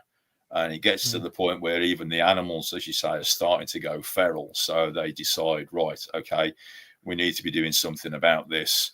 All strays will be rounded up, etc. And they basically eye that as another protein source. Well, at first they say we're going to have to get everyone's pet and kill them, and it was immediately protested, and I see why. I think most pet owners would agree. You would, absolutely come and try. yeah, precisely. And I think they deal with it in a very well thought through manner, because obviously man's best friend, etc. It's a tough one. It's a tough one to. It is a tough one because it's the grim reality. The only thing I'd take away from it is, again, prep for the same amount of time. If you think this is how much I need, they ain't gonna need the same thing. So that's what I would say. I very much doubt there's anything official plans wise, John, for the contingency of animals or animal control. Not that I know of. No, I wouldn't think so. It's probably a second thought to a lot of people. With that, as we go into that period as well, Brian, we go into winter, or as well as the second winter, kind of essentially. No heating oil, electricity would become the primary currency. Pneumonia becomes another big killer and stuff like that. I mean, I don't know how old the book is, but were you surprised to not see more solar, like even portable solar, old school generators, stuff like that in there? I'm not sure. Excuse me. I'm not sure how old the book is, but I'm just looking now. 2009. Yeah, right. We had power banks. No, we didn't. I mean, power banks have only been a thing for 5 years. Really? Really. When I built the camper van, and finished it 4 years ago, there wasn't even an option. It had just become an option. Blue Yeti and Jackery had brought out some, then EcoFlow within a couple of months. But large scale, cheap battery storage, all self-contained units like that, it's only in the last 5-6 years. And solar only really became mainstream with the feed-in tariff in the UK about 15 years ago. I mean, you had it small scale. So how different do you see this whole scenario if it was played out now with the technology we've got now? How different is it? You would have more options, but your problem would be the the winter problem again. Solar, battery storage. If you have got land and you've got some foresight, then you could basically cover up non-arable land with solar panels, over panel them to the extent that it would meet your needs year round with sufficient battery storage. If you don't have that, then you're looking at supplemental charging with generators and different things, but it would certainly enhance the year-round proposition and viability of prepping and surviving. By a whole, it would be an entirely different proposition for what they're facing, put it that way, because power gives you potentially mechanical advantage, which frees up time to do other tasks. That's what industrialization's only ever done. It freed you up time to do other tasks. So that would bring back that. Cool. Where's my notes gone? Yeah, the first solar array I put up for my shed up on the Isle of Skye was 9 years ago, and that was literally one solar panel and a car battery. So power banks haven't been around for that long. Yeah. Yes, I mean, a recent thing. My granddad used to hook car batteries up to everything. I don't know how he charged them, but he used to hook car batteries up to all sorts. We don't want to hear about your private time with your granddad. Wow. There's a line, John. The line's a dot. I'm so far over the line, I can't even see it. Yeah, I mean, it's an open forum now.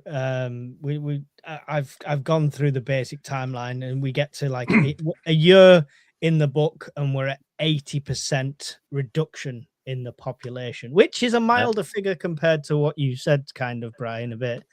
But they had a good community, essentially a good starting point from there. Where they are, I think they had a better chance of survival from the get-go because they had geography to play with. They had more chance of sustainable living than most.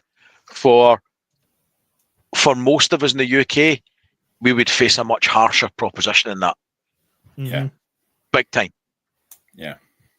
Yeah, they've got the reservoir, they've got all the woods and everything around them, etc. as well, haven't they?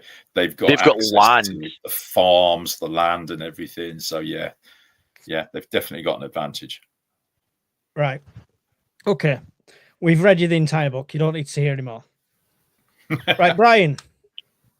I've got lots to say on this matter, but what difference did this make to your prepping, if anything? I consider that book to be a must-read for all preppers as an exercise in human nature under stress, human nature and catastrophe, a blueprint for societal reconstruction, and a roadmap of how quickly society will devolve. I don't see, although it's American-centric with all the different peculiarities of our friends in the States versus us here, human nature doesn't really change that much. And fundamentally, it would mostly happen like that here. I don't see much in the book that I disagree with, in fairness. No, I think it's a roadmap to a disaster that could happen to any country. Yeah. For as far as it changed me, I spent a substantial amount of money on power. 30 grand plus. Yeah. Within 5 years. Wow. There you go. Did you read the book before all that? Yep. Yeah. And do you think it helps that decision? I think it reinforces, to me anyway, it rubber stamps human nature and how quickly the veneer of civility drops. And we're back to fighting hand to mouth to survive. Yeah. And that'll always be easier in community rather than the lone wolf. So whilst everybody might think they've got the 3-day backpack and they'll be Johnny Rambo and they'll be building barns and that sort of shit. The reality is you've got to sleep. You could cut your hand and an infection would get you. You could slip and break your neck. You could slip and get hurt and get eaten by an animal or another person. But one is none.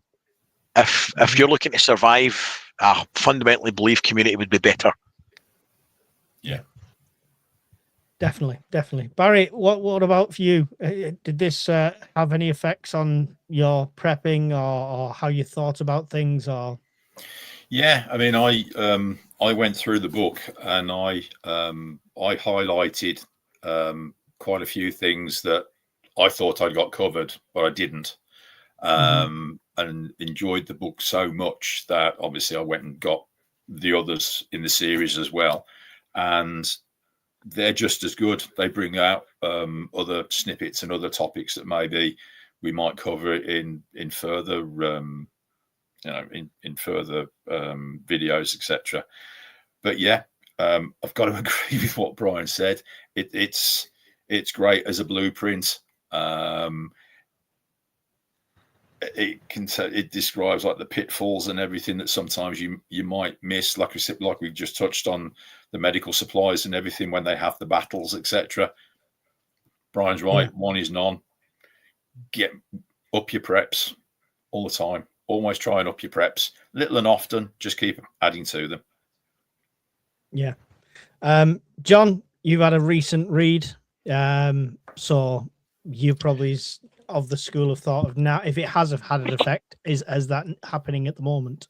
No, it definitely has had an effect, and I agree with everything Brian and Barry said about the overall theme of the book, about the psychological aspect of it and the blueprint for rebuilding afterwards. Very useful. What it doesn't give you is actually how to make that steam engine or how to make that whatever. So what I've started doing is I've got my folder anyway of all the stuff I print off. But for example, today I added a diagram for a rocket mass heater. Yeah. I got it. There's all. Plans for them on this. Yeah. Yeah. Well, that's already been fried by the EMP, Mike. No, it's not, because you can pay an extra £5 and get a Faraday pouch with it. Boom. Anyway, so just I'm looking. I've learned to look past my preps. So for when my safety blanket of food runs out, how am I going to make activated charcoal to filter water? I've got a kilogram of calcium carbonate. It's 10 quid a kilo on Amazon. It's perfectly legal to buy. That's just gone in a box. Yeah. So that when my water filters do finally run out, it's easier for me to make activated charcoal. I don't have to think about getting that special chemical made. Getting a mass rocket heater, all the little things that will follow on once things start to turn to normal. I've also increased the amount of prescription meds I keep from a year to 18 months because I'll be screwed. Yeah. All right. Okay. Yeah.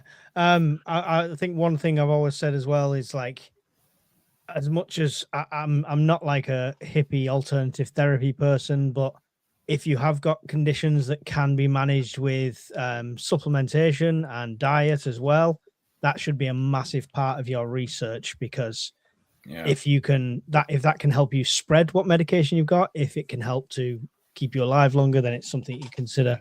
For me, it was the human aspect. So when I first started this channel, I didn't read the book before I started this channel. I didn't read the book before I started prepping. I've always been of that community mindset, right? Without the community, without our awesome Discord, without our awesome UK Prepper Network, I've always had that mindset. So I was prepping to feed the street, the neighborhood, stuff like that, and make meals en masse and stuff like that, which is, the honorable. That's just to feed the kids. That's just at that point I only had half the amount I had now.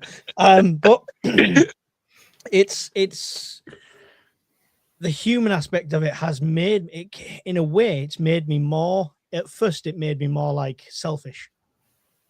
Like, now I'm prepping for just me, just my family, and keeping people out and keeping people away. That's developed into what we see in the community, and I would love that to develop onto the next stage of having a community in an actual place. So you know, with a bit of luck. But yeah, it did also reinforce my initial method of prepping, which was 19th century prepping, because I've got that experience with the Civil War. I've got paraffin lanterns, storm lanterns, candles. I've got more candles than I've got batteries and stuff like that. I've always thought of that. If the worst case scenario is, no matter how much technology you've bought or how much stuff you've bought, at some point, if it doesn't come back on, we're going to devolve into the point of that's going to break down, that's going to break down. We're going to be back to that life, whether we like it or not. So prepping in that method. I've actually just posted right now on the public chat in our Discord a Black Mountain survival inventory. Okay. Just a few things that you can take from the book that might make you think about prepping a little differently. Old-fashioned pressure cookers and canning jars for food preservation without power. Little things like this. So there's a little list in there that I've just put in there that everyone can have a look at and see what they think. Did you pick up the mechanical grandfather clock that you looked at? There was I'm going to get one of those wind-up clocks that we used to have. You know, the old alarm clock. Hand cranked and gravity fed water systems, analog medical supplies, basic antibiotics, 19th century farming tools, heirloom seeds, wood burning stoves, crosscut saws and axes, bicycles and horse-drawn carriage hardware, mechanical watches and wind-up clocks, yes, for coordination, and physical maps and reference books for medical, engineering, and botanical, and manual sewing machines and heavy-duty thread.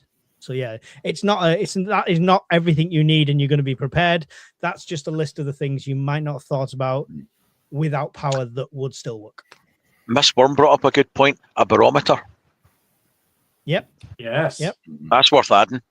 Yeah, definitely. I mean, this is just a starting point for anybody, but yeah, think of a life without power. I did 48 hours. It was stressful. It was a bit of fun because I knew the power was coming back on. But yeah, after a week, 2 weeks, you know, if ever I become a full-time YouTuber, I'll do it for 2 weeks and we'll see how it goes. But that can't happen while I've got a job, I'm afraid.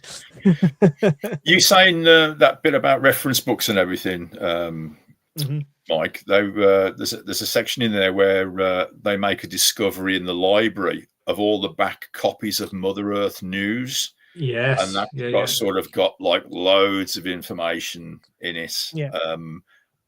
You know, I know you can get copies of those magazines over here as well. So they're full of all sorts of good information. I mean, I know I jokingly held that up, the Red 64 thing, but people can make these themselves. You don't have to buy it from me. This isn't a sales advert, right? It's got a USB-C point on.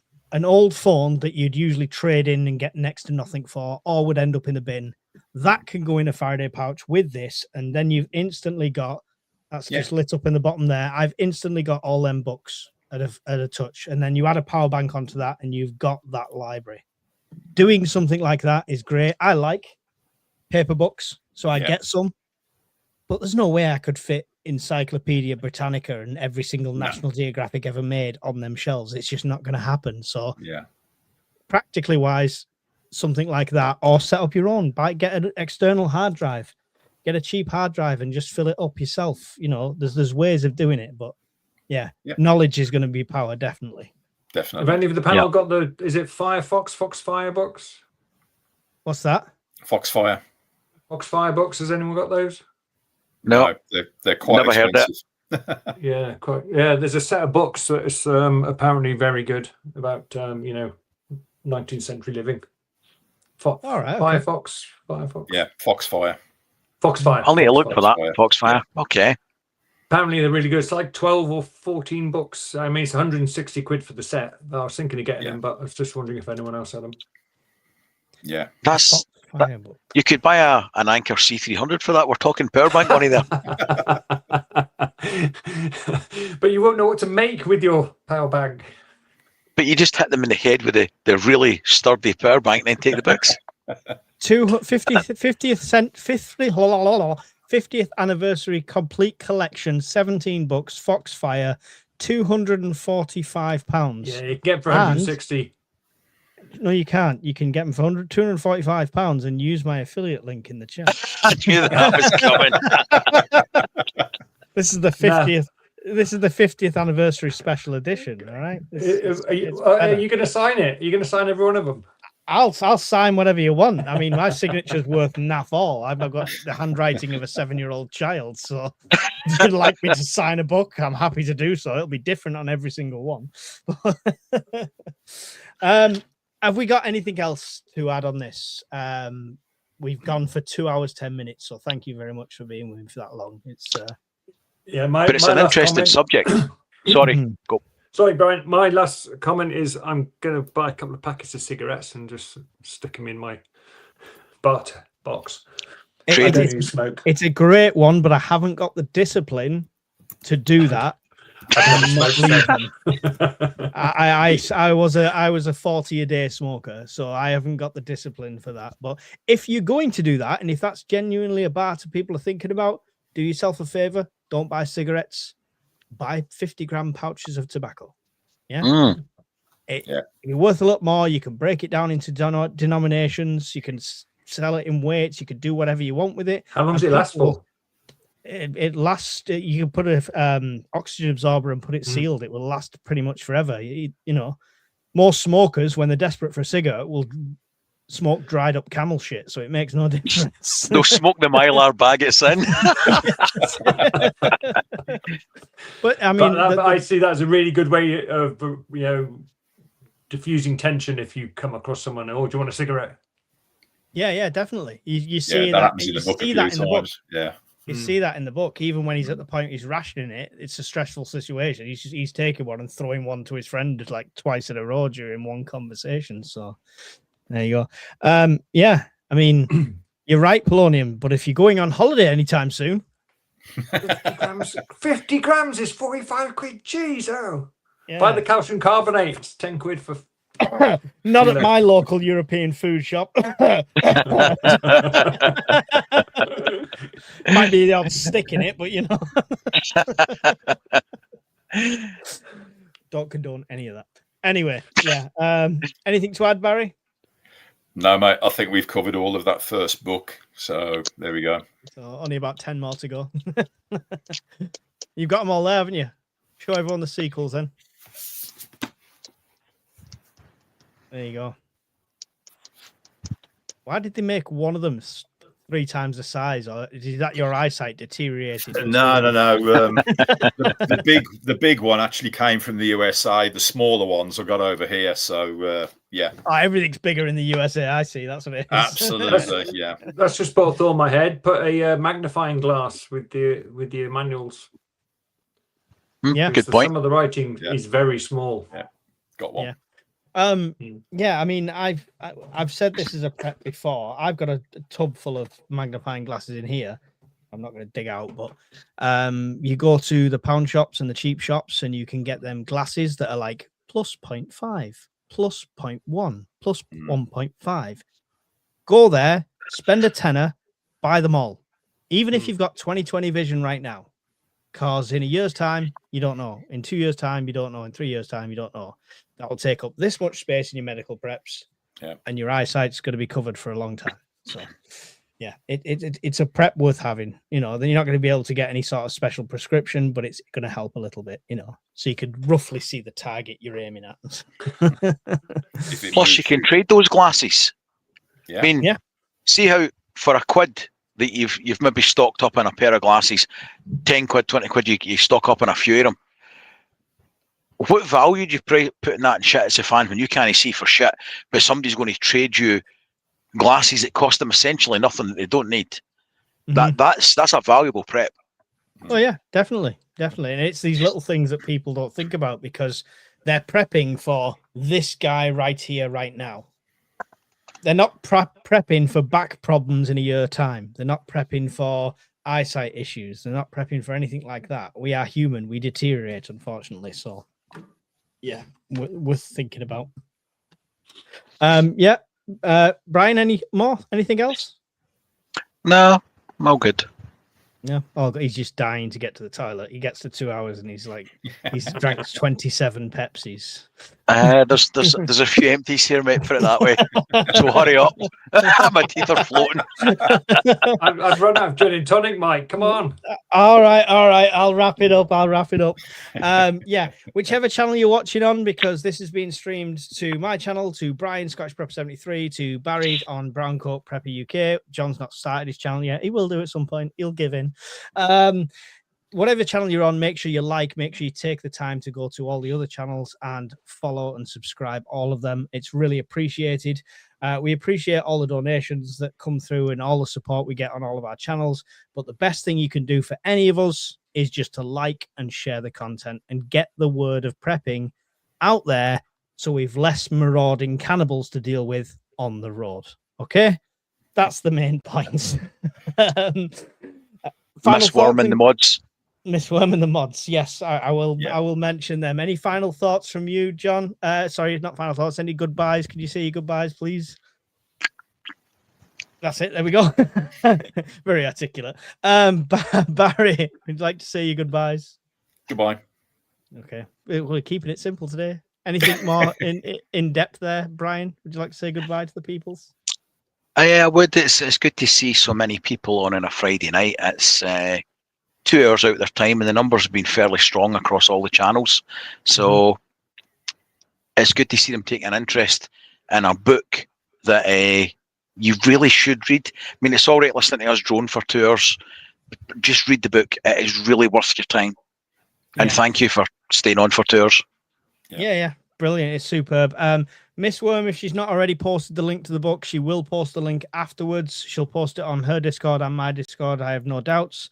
All the links for books help support Miss Worm's channel, and she's an awesome chief moderator who keeps everyone in line, and she's superb. So if you want a copy of 1 Second After, please use her link to go and get the book and help support her channel as well. Thank you to Evil Girl, to Tez, to, I believe, even Atkins was in there for a short period, and Mel was on, and Mel and John and all the moderators in all of the channels.